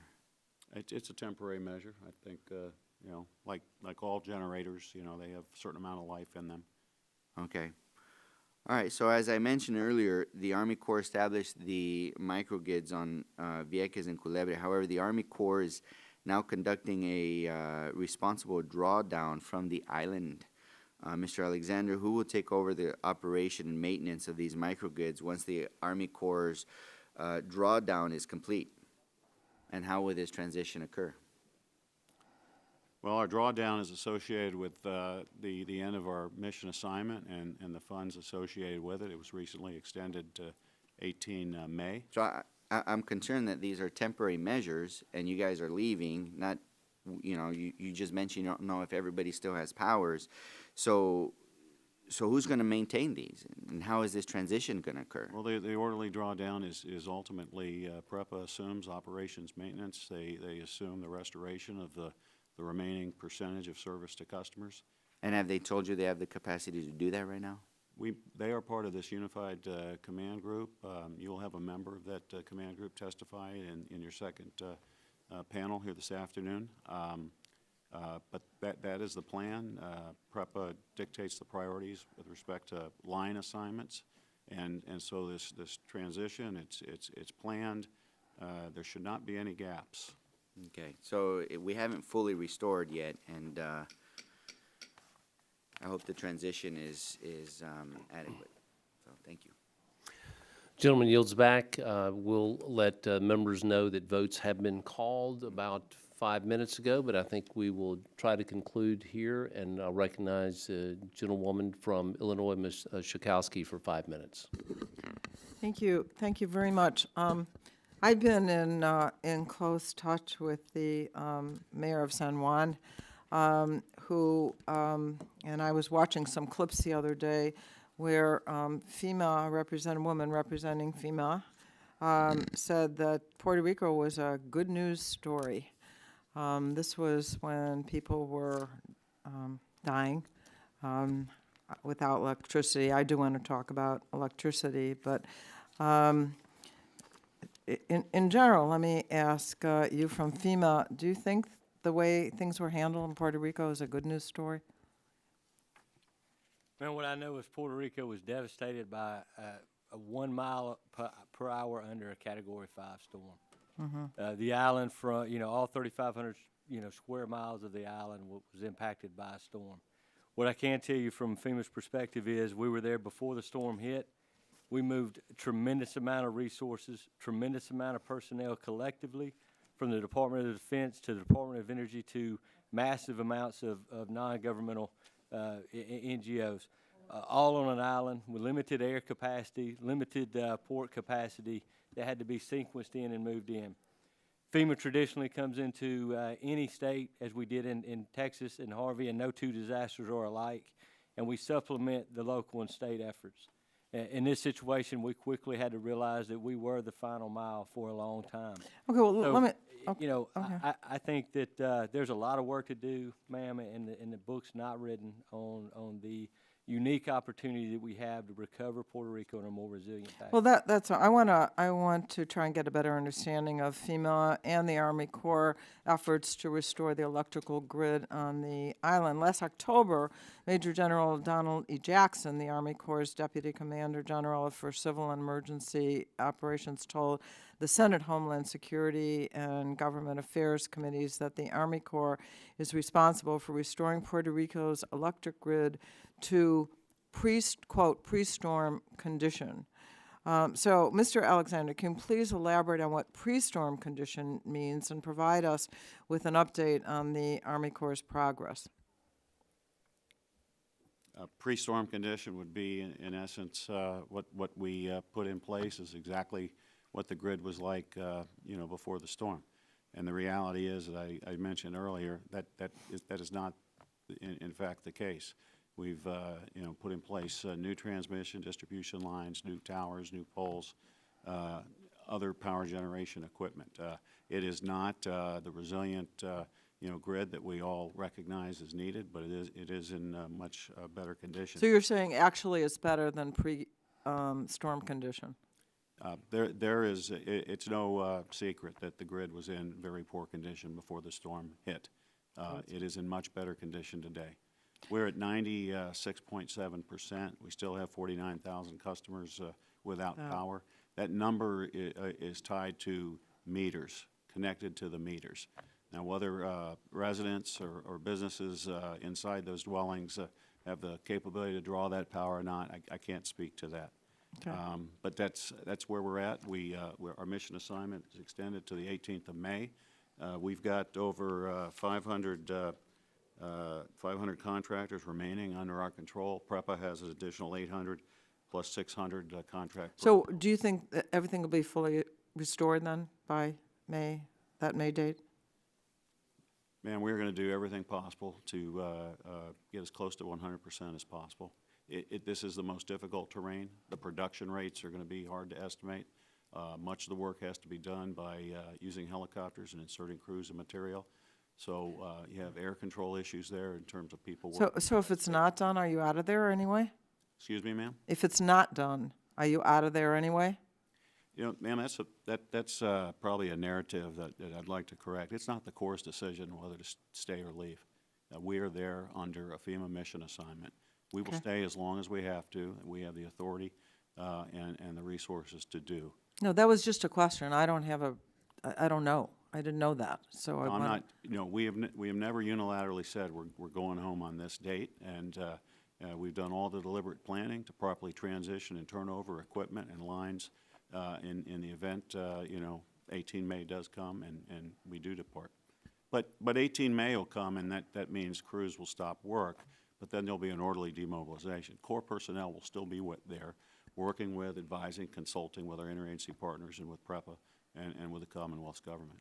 Okay, my time has expired. Thank you. Gentlewoman yields back. I'll submit some more questions for the record. And any questions that are submitted, we would ask in very short order that you respond to those.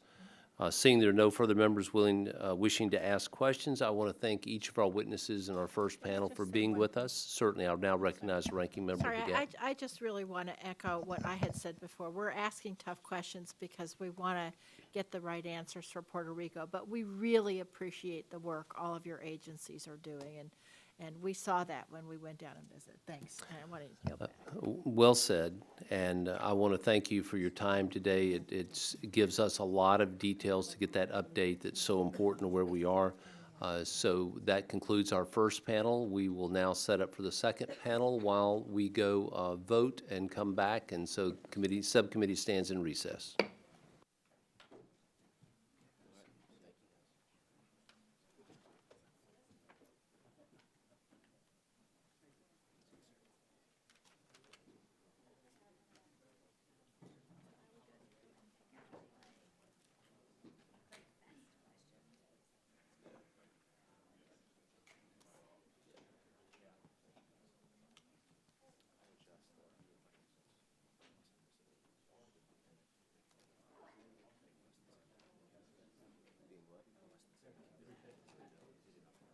So we'll skip that one. It was a very different response. Yeah, that was, and it didn't seem like a thing. Weird about it. It's frustrating, but.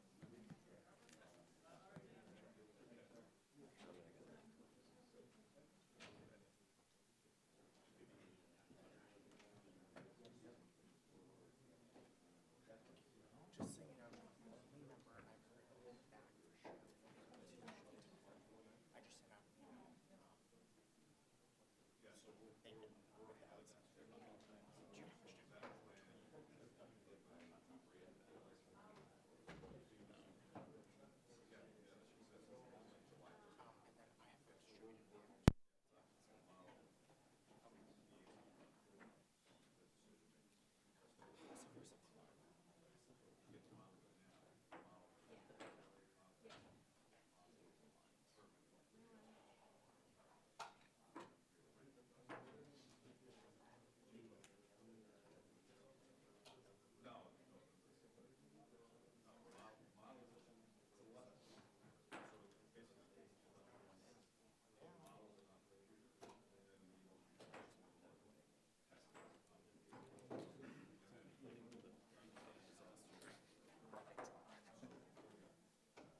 Hearing that will never die.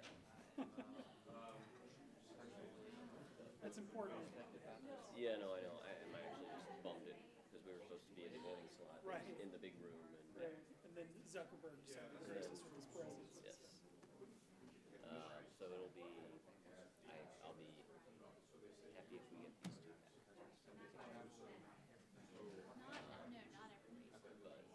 And I'll talk to John, but I think we'll probably just encourage them to do a couple rounds if we don't have enough. Yeah, someone worth the time.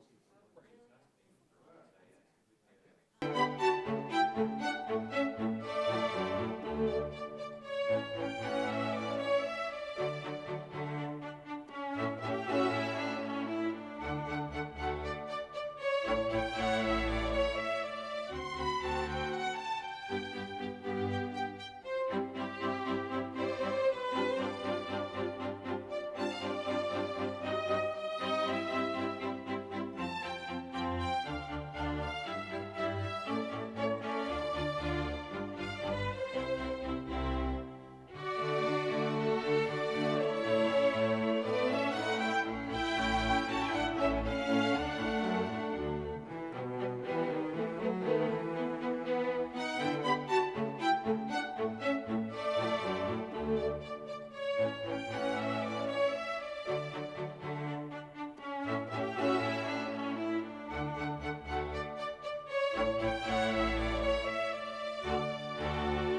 There's all the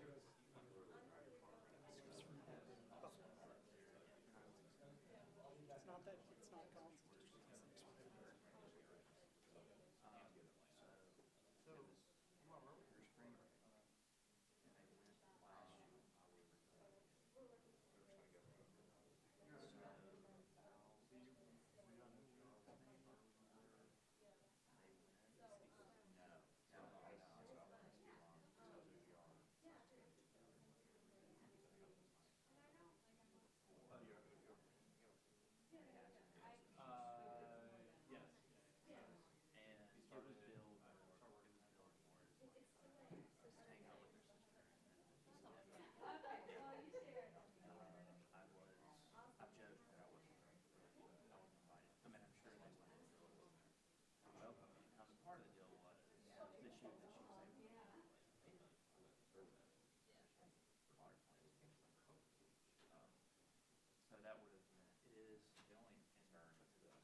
Our second witness panel for today's hearing includes Mr. Carlos Torres, Puerto Rico Power Restoration Coordinator and Consultant for Edison Electric Institute, and Mr. Gene Schatz, Director at Navigant Consulting. I want to thank both of you for being here. Apologize for the delay. Some of this is just outside of our control, but thanks for your patience today in joining us. And you're aware that the committee is holding an investigative hearing, and when doing so, we've had the practice of taking testimony under oath. Do you have any objection to testifying under oath? No. The chair then advises you that under the rules of the House and the rules of the committee, you're entitled to be accompanied by counsel. Do either of you desire to be accompanied by counsel during your testimony today? No. In that case, if you would, I'd ask that you please rise, raise your right hand, and then I will swear you in. Do you swear that the testimony that you're about to give will be the truth, the whole truth, and nothing but the truth? Yes, I do. You may be seated. Thank you. You're now under oath and subject to the penalties set forth in Title 18, Section 1001 of the United States Code. We're going to allow you to give a 5-minute summary of your written statement, and Mr. Torres will recognize you first for 5 minutes. The buzzer or the light system in front of you, when you've gone 4 minutes, the yellow light will come on, and then at 5, the red light will come on. So thank you very much. You may proceed, Mr. Torres. Okay, thank you. Thank you, Chairman Harper, Ranking Member DeGette, and the members of the subcommittee. Thank you for having me here today. My name is Carlos Torres, and I am testifying in my capacity as a consultant with the Edison Electric Institute. Since November 17th, I have served as a Power Restoration Coordinator in Puerto Rico and as a member of the Unified Command Group. Prior to my position, I worked for more than 30 years for Consolidated Edison in New York. During my career, I've managed emergencies and storm restoration efforts and oversaw Con Edison's response to major storms, including Con Edison's response to major storm, Superstorm Sandy, Hurricane Irene, and emergencies such as 9/11, the 9/11 attacks, and the 2003 Northeast blackout. Those events were certainly challenging. However, the storm damage caused by Hurricane Maria is unlike anything that I or any of us in this industry has ever seen on the mainland United States. This powerful storm affected 100% of the island's power generation, almost 90% of PREPA's transmission facilities, and 80% of the distribution system. Without a doubt, this power restoration mission has been the most challenging of my career. Having lived on the island for more than 5 months, I can tell you that the people of Puerto Rico are the most resilient that I have ever met in my life. While the resiliency is admirable, nobody deserves to be without electricity for this long. I and everyone involved in this restoration effort remain committed to working as one team with one mission, restoring power safely and as quickly as possible to our fellow citizens in Puerto Rico. When I say one team, one mission, I mean the partnership between PREPA, FEMA, DOE, the U.S. Army Corps of Engineers, the contractors, and the many mutual assistance crews from the electric companies on the mainland who have worked tirelessly to restore power to the people of Puerto Rico. My written statement goes into more detail about the restoration timeline. And we do have photos running on the screen to help put in perspective the devastation and to provide a sense of the scope of the restoration effort. So today marks 202 days since Maria made landfall in Puerto Rico. Every meeting that I start in Puerto Rico starts with how many days since the storm hit Puerto Rico. And that's important because that puts context to the work that we're doing. As of last night, PREPA reports that 96.67% of its more than 1.47 million customers who can receive electricity have had their power restored. So restoring power to the remaining customers, most of whom are in the hardest hit and most remote areas, remains challenging and labor and time intensive. As mentioned before in the prior panel, it's important to note that one customer equals one electric meter, but the meter may serve several people. PREPA made its initial ask for mutual assistance from the mainland industry on October 31st. I arrived on November 3rd with my colleague Manny Miranda, Senior Vice President of Power Delivery at Florida Power and Light. Working closely with the Unified Command, we started to formulate a comprehensive master restoration plan.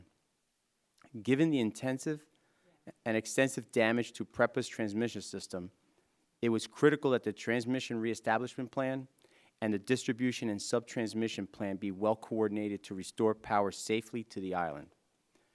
Typically, when a storm or incidents occur, electric companies utilize mutual assistance process to increase their workforce.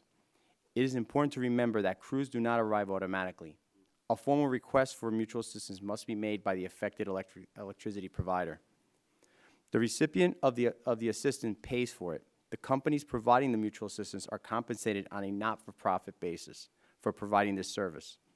I'll say that again. The companies committed to this mutual assistance effort are doing this at cost. To date, nearly 60 investor-owned electric companies and the public power utilities have committed personnel, equipment, and materials to the effort. Overall, approximately 3,000 industry line workers and the support personnel have been involved in the restoration effort to the island. The challenges that we have encountered during this restoration mission are numerous and to detail in the 5 minutes that I have. But I'm proud to say that the difficulty of this work has been met with professionalism and determination by the men and women that work day in and day out to restore power. Every single effort at point has been reached and a substantial amount of work is completed, and the type of workers needed to complete the job are reassessed. In many cases, more people simply does not mean the work gets completed faster.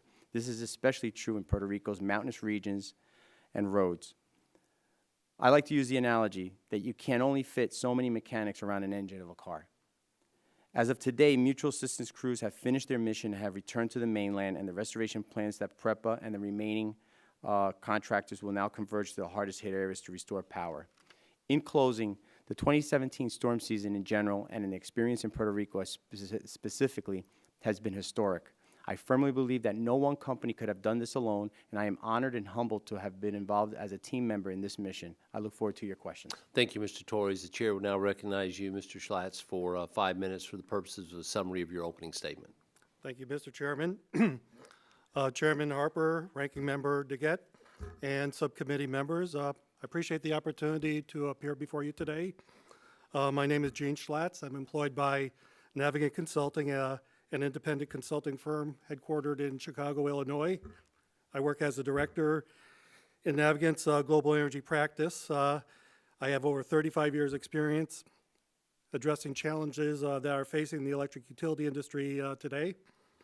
My testimony supports findings and recommendations contained in our December 11th, 2017 report titled Build Back Better, Reimagining and Strengthening the Power Grid of Puerto Rico that Navigant and a working group comprised of industry experts performed on behalf of the governors of the state of New York and Puerto Rico. Our report provides an initial assessment of the electric power damage caused by Hurricanes Maria and Irma and proposes redesign and rebuild recommendations to strengthen the electric grid in Puerto Rico. The damage caused by Irma and Maria was extensive and affected a substantial portion of Puerto Rico's electric generation and power delivery system, with an attendant loss of electric service to over 1 million customers. The magnitude of the devastation, while unprecedented, thus still provides, or now provides, an opportunity to rebuild and transform the system to one that is hardened, smarter, more efficient, cleaner, and less dependent on fossil fuels. The estimated cost and schedule to rebuild the system and achieve this vision is $17.6 billion over a period of 7 to 10 years. Our recommendations, outlined in the report, include the use of modern technology and incorporation of lessons learned from successful rebuild efforts undertaken in other regions following the natural disasters such as Hurricane Sandy in New York and New Jersey. The rebuild recommendations also align with the Department of Energy's recommendations for power system hardening and resiliency. In short, we recommend that Puerto Rico implement resiliency and hardening measures to increase the capability of the power grid to withstand future storms. These include modernizing the electric grid by using proven technologies to better contain outages, reduce recovery times, and lower operating costs. These actions will also enable the system to accommodate greater amounts of sustainable and renewable energy resources that in turn will reduce reliance on imported fuel. In addition to the increased use of renewable energy resources, such as wind and solar, we recommend incorporating new distributed energy resource technologies, such as energy storage and microgrids, to provide greater reliability and resiliency. There was significant discussion from panel one on that topic today, and we certainly support those efforts. For example, microgrids we would recommend installing those critical facilities such as hospitals, water treatment facilities, police stations, emergency shelters, and remote communities most susceptible to sustained interruptions. Turning to the transmission and distribution system, the T&D lines and substations that deliver power from generating stations to Puerto Rico's residences and businesses suffered severe damage, as most equipment was built 40 or more years ago or longer. They were not designed or built to current industry standards and at time codes and could not withstand hurricane-force winds and flooding. Consequently, many transmission lines, including critical north to south lines traversing mountainous terrain, suffered catastrophic failure. Electric substation equipment damage was extensive, as high winds, mudslides, and water intruded into sensitive equipment. Thus, we recommend several short and long-term design and rebuild objectives that should be considered to build back the system to current-day standards. Specifically, the working group in Navigant recommends that PREPA's bulk power system should be designed and constructed to withstand an upper Category 4 event, meaning 155-mile-an-hour winds and heavy floodwaters. Turning to the generation system, many generating plants also encounter significant damage, particularly along coastlines where storm surge and high winds resulted in the partial or complete loss of output from these stations. Many of these generating plants that were damaged were older and less efficient than modern generation. The units also mostly burn oil and do not meet, to my understanding, current mercury and air toxic standards. Thus, based on the initial damage assessment, the working group also established a set of priorities and recommendations, including identifying opportunities to increase the use of renewables and distributed resources, shifting fossil fuel generation to mostly dual fuel units with primary gas, natural gas as a primary fuel, reducing the reserve margin by retiring older, less efficient units, and hardening the remaining generating facilities that remain in service. In closing, transforming and modernizing the Puerto Rico electric grid will not be easy. An ongoing commitment by affected stakeholders, including state, Commonwealth, and federal agencies, is essential to ensure a successful outcome, as the complexity of rebuilding an island grid requires a coordinated and sustained effort to undertake projects that collectively may take 10 years or more to complete. With that, I thank you for this opportunity to speak to you today, and I'm prepared to answer any questions you may have. Thank you very much. Members will now have an opportunity to ask questions of you. I'll recognize myself to begin. Mr. Torres, if I may start with you. You certainly have an extensive career and experience in emergency management, long time, and your comments about this being the most severe, is certainly goes noticed. But you've certainly led recovery efforts following many severe natural disasters such as Sandy and others. What has made this such a long and difficult recovery? And I know geography and terrain presented challenges, but were there other factors that contributed or are contributing to the challenge? I think just the sheer fact that it's an island, I think is one factor. The other factor is getting people, the restoration workers to the island, the logistics that are needed to bring the materials and the equipment. Also, materials were definitely an issue that I've never dealt with. And I think the challenge for the whole Unified Command Group and working with the Army Corps of Engineers and FEMA to try to secure those materials, having had Harvey, Irma, and then the forest fires in California, really put a stress on the ability to have those materials available. So we worked with our partners to try to secure it and get it there as quickly as possible, and they used every means possible, using barges to deliver the very heavy equipment, materials, as well as air freighting materials as quickly as possible. Right. You know, so many factors that you're discussing, but was there anything in particular about PREPA, for example, their management practices, system design or maintenance, response capabilities, that stood out to you as different than what you would have encountered elsewhere in the United States? So I think, as I mentioned in my statement, I don't think any one company can handle an event of this nature. And when Manny and I went down, you know, I'll say we injected ourselves very quickly into understanding PREPA's challenges and what their capabilities were. And we quickly said, we have to put these incident management teams in place. And these IMTs, I think, really served to support PREPA, but that doesn't leave PREPA out of it. They're still responsible, and they were part of developing the plan. It's their plan. We helped them develop the plan. Again, I'll talk, in my 30 years in the business, I never seen such an extensive damage to the transmission system. Wow. And having to build a transmission system, I can say I've done one now. But it was a challenge and a very big learning experience for myself, and I'm sure for everybody involved in that whole process. Thank you. Mr. Schlatt, you also have extensive experience with electric power systems. If you did a similar assessment of the grid in, say, Florida, would you expect to find similar opportunities for improvement or hardening?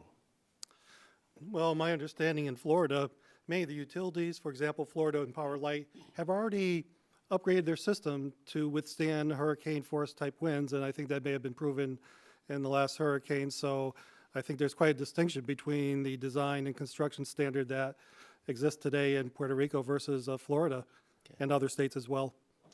You know, obviously some of the issues such as the mountainous terrain would be, some of these issues would be different, but when it comes to things like poles, substations, integration of distributed resources, is there a dramatic difference in the resiliency of systems outside of Puerto Rico?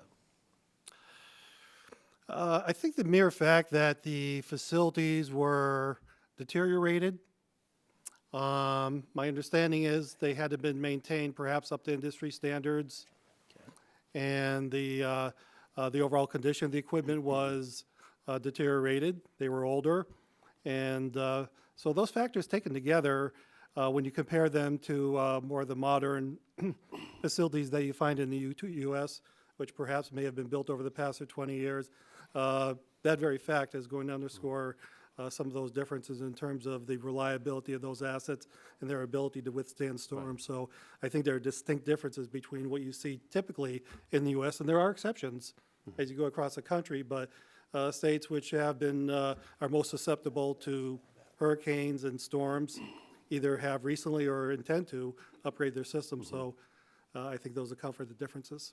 Thank you very much, Mr. Schlatt. The chair will now recognize ranking member of the committee, Ms. DeGette, for 5 minutes. Thank you, Mr. Chairman. And Mr. Torres, I want to also thank you for all of the work you've done. It's been really Herculean what you've done down there.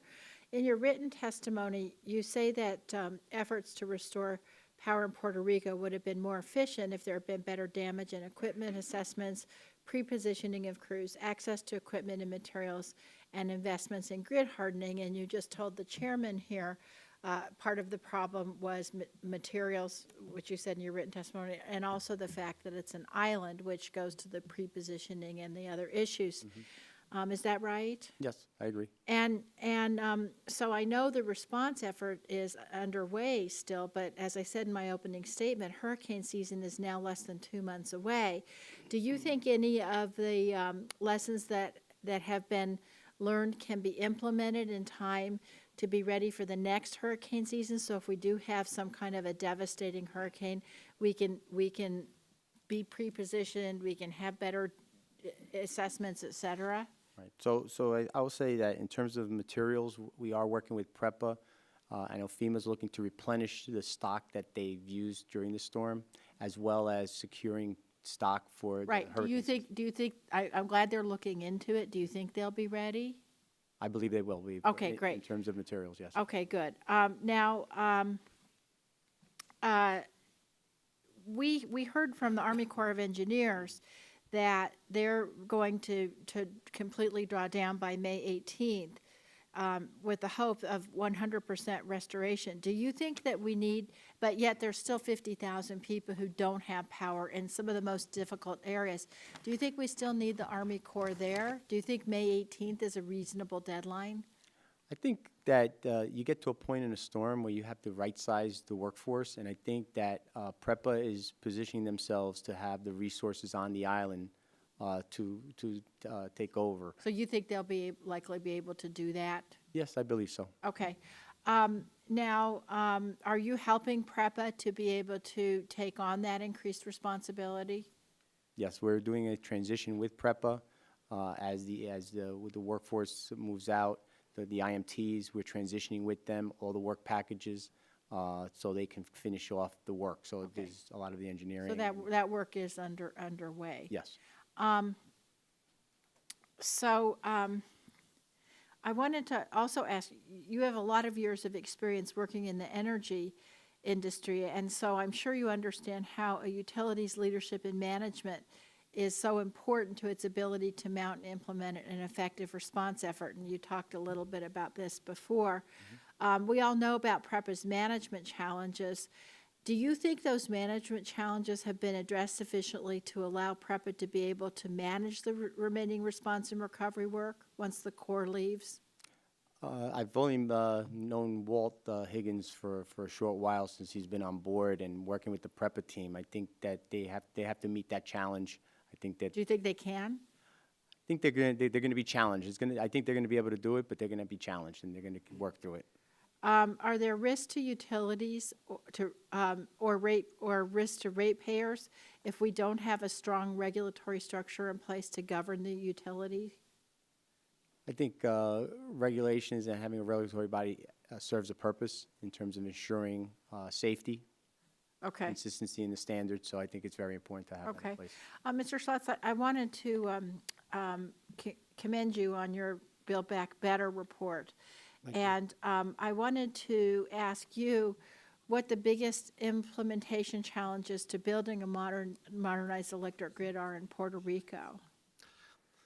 There's a set of challenges, but perhaps the overriding challenge is making all this happen.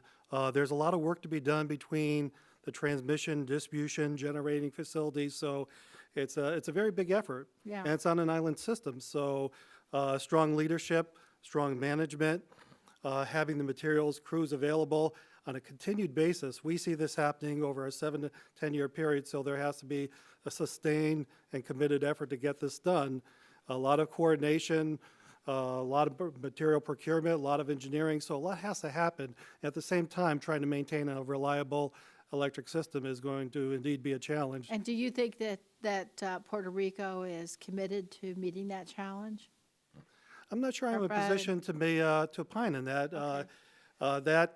That type of organization still needs to be structured and assembled, so it's probably premature to comment on that yet, but that, your point is well taken, because that needs to be in place, Right. a very strong organization to be able to manage such an effort. Thank you. Mr. Chairman, this seems like a good place for us to continue our regulatory oversight, and I would just propose that we do that, and I'll yield back. Gentlewoman yields back. Chair will now recognize the Vice Chairman of the committee from Virginia, Mr. Griffith, for 5 minutes. Thank you very much, Mr. Chairman, and thank you, Mr. Chairman and Ranking Member DeGette, for rescheduling this hearing. When it had to be canceled earlier, I was concerned, because this is an important subject that we need to keep, as Ms. DeGette just said, we need to keep our oversight going so that we can make sure things continue to work as well as they have the last few months. And I appreciate you gentlemen taking your time. We're closing in on 5:45. You all have probably been here most of the day. We got a little delayed on a couple things this morning, but appreciate you all taking your time to be with us this evening. Mr. Schlotz, I'm going to ask you, based on the Build Back Better report, recommending consideration of microgrids as a component of the rebuild effort, in Puerto Rico, and in your oral testimony here today, you see that as important. As you may have heard me in the previous panel, I think microgrids are something that we ought to be looking at as a nation for other areas that may have needs or concerns. So based on your experience in the electric sector, what do you see as the strengths and the weaknesses of microgrids? Well, clearly, the strength is the resiliency it provides, both to the electric power system and to the individual loads or communities or facilities which are equipped with microgrids.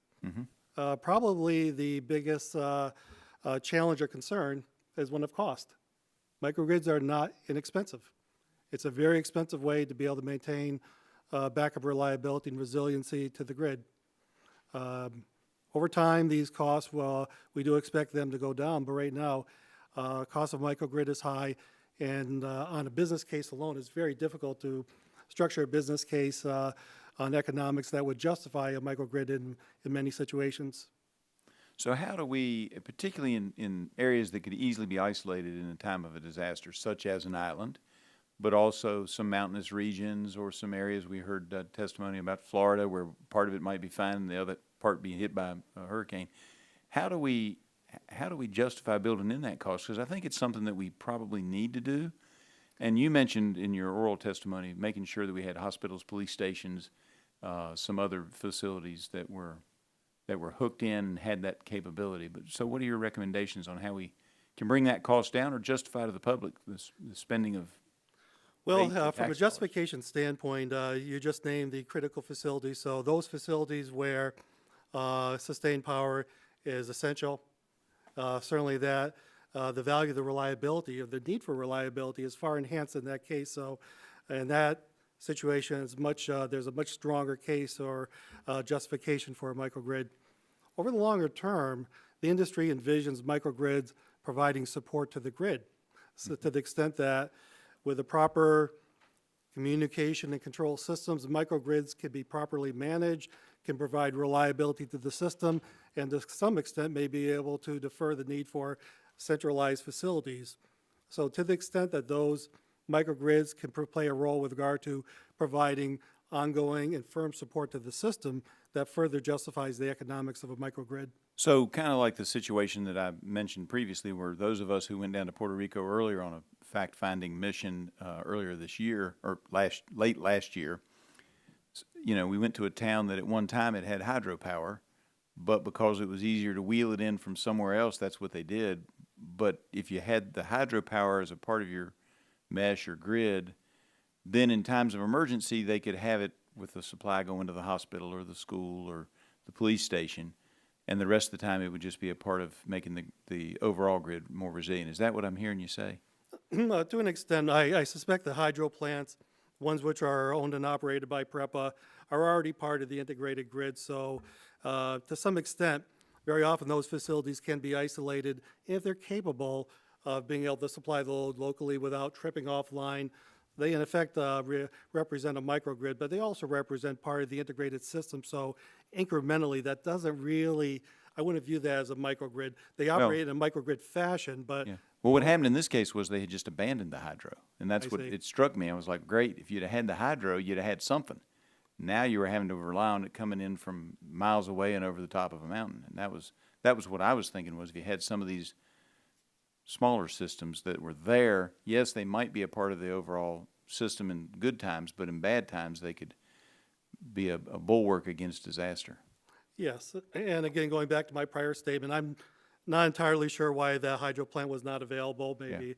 I think it was just out of use for a decade or so, but I was Right, doing but it needs to research be and stuff. connected to the loads, and it needs to be able to follow Right. the loads in the proper manner, and there may have been an absence of adequate lines to be able to deliver that power. There may have been control system problems, even operator problems. Okay. So I'm not personally aware of why that unit was or was not available, but I would view that hydro unit as being part of the integrated grid, whereas microgrids typically involve smaller generation, typically 1 megawatt or less, combination of, say, diesels, perhaps wind, solar power, more recently battery systems, as part of a contained grid within an area, being able to operate on a standalone basis or in parallel with the power system.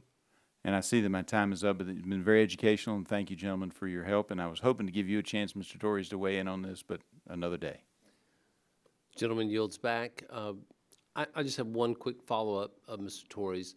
Of course, one of the main problems here is this is an island. And how do you compare Puerto Rico to, say, Hawaii? How would I compare those?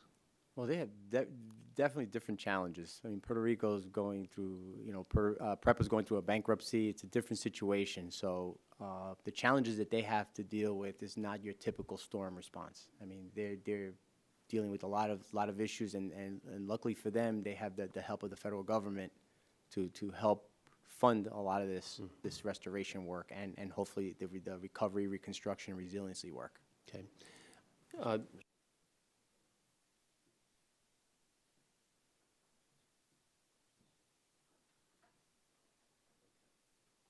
We may have one other member who would like to ask questions. Do you have some follow-up? Well, I was just going to say maybe Mr. Torres would want to, and he may not, but give him an opportunity to maybe talk about microgrids a little bit if he wanted to.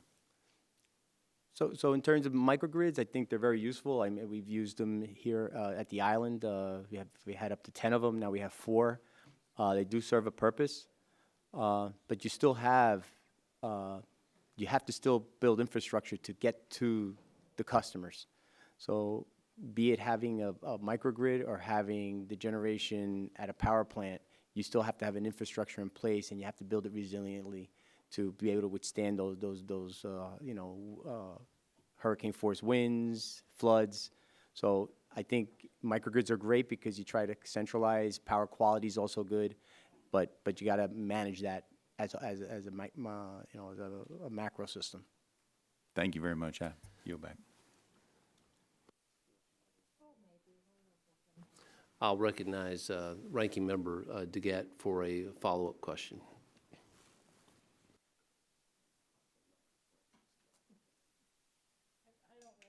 Okay. All right. Let me say, we may have some additional questions. Oh, Well, here you go. we may have some additional questions that we'd like to submit to you in writing, and if you could get us those responses, that would be great. Absolutely. Thank you. Great, thank you. Chair will now recognize the gentleman from Georgia, Mr. Carter, for 5 minutes for questions. Thank you, Mr. Chairman, and thank both of you for being here today and for your work on this very important subject. Mr. Torres, if I could ask you, based on your experience, do you feel that PREPA is prepared or understands what it needs to do to prepare in advance of future storms? Have we learned something from this? I mean, tell me that it's going to be better next time. So I think we've learned, and PREPA has learned. I think we still have to sit back and do our after-action review, and we're going to do it jointly as individuals. The companies, PREPA is going to have to do their own, and the federal partners are going to do their own, and then we have to get back together again and look at that. I think any experience that you go through is a learning experience, and you have to learn from it. I think that they are going to be challenged, and I know as part of the Unified Command, we've talked with PREPA as a partner, and the need for them to bring additional resources to help manage events, to manage not just the restoration, but more the future with the reconstruction, the recovery, and the resiliency. They're going to need resources. They're going to bring additional contractors on board to do this reconstruction work. So they're going to need a management team that's going to focus on safety, on logistics, on the materials, on the engineering. So they probably don't have that bandwidth right now, and they're going to have to work on that. So in talking Have they made any improvements for the next time? I mean, I would say yes, that the systems that we've been put back, I mean, it's a large portion of their transmission and distribution system has been impacted. What we put back, we've tried to meet to their specifications. To their specifications? Yes. How do those specifications compare to our specifications? Well, that's something that Bruce Walker spoke to in the previous panel, and that's something that they have to work on. But we are, in terms of hardening perspective, we look at their spec and we built it to, if there was a wood pole, they prefer putting through their specs to put steel poles or concrete poles, and that was what we tried to do when the material was available. If the material was not available, in order to expedite restoration, we went back with wood. The same thing with the wire and the insulators, all of the whole restoration, we tried to put it back. The same thing with the transmission system, we put back the lattice structures based on their designs, but they have new anchors and new bases. So I think that they should be able to withstand another storm, but not to say that it will not be impacted. I would be foolish to say something like that. But Okay, I think well- it's build a little. I'll say a little bit better. I think what Mr. Slots is looking for as part of that, the plan is make it even better. So let me ask you, Mr. Slots, based on your work with the Build Back Better report, what are the obvious or the most important priorities for improving the resiliency, if you will, of the electrical infrastructure in Puerto Rico? Well, both the transmission and distribution system were heavily impacted, but the resilience of the island is dependent first upon the bulk system, which is the power generating plants and the transmission lines that deliver it ultimately to the distribution lines and to the customers. To the extent that the transmission system, although being rebuilt, being rebuilt well, may still be quite susceptible to hurricane damage in the future. So I would say a primary item right now is focusing on that transmission grid, ensuring that it's up to current standards, and we do recommend rebuilding it to withstand a Category 4 hurricane. So that, in my view, would be one of the higher priorities. So if it were your system, that's what you would do?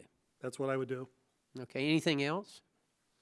Well, along with that, yeah, we are looking at damage that was done across the entire system. So identifying critical load centers, we had talked about a backup system, microgrids to critical facilities, at the same time ensuring that the lines serving those critical facilities, such as water treatment facilities, hospitals, police stations, that the lines, power lines serving those particular loads are certainly quite reliable, built well, and most likely to withstand damage in a future storm. So I would prioritize it based on criticality of load, as well as in addition to ensuring that the bulk system is intact and robust. Okay, one last question. When will the island be 100% again? I'm not in a position to answer that. I'm not familiar with the day-to-day activities. Mr. Torres, you have any idea?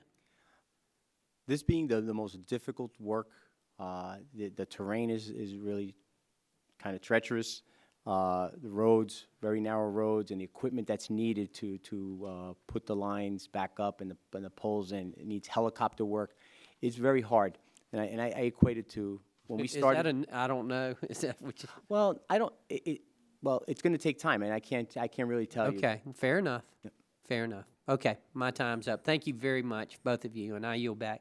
Gentleman yields back. I want to thank both of you for being patient today, for being here, and remember too that both staffs, this is critical for them to help us in this process. So if you're being here, accomplishes a lot. And we commend both of you for the great work and effort to help us as we go forward. I anticipate that you will get a number of written questions. And so members are advised that they have 10 business days to submit questions for the record, and if that happens, I would ask you to respond as quickly as possible. With that, the subcommittee is adjourned. Thank you.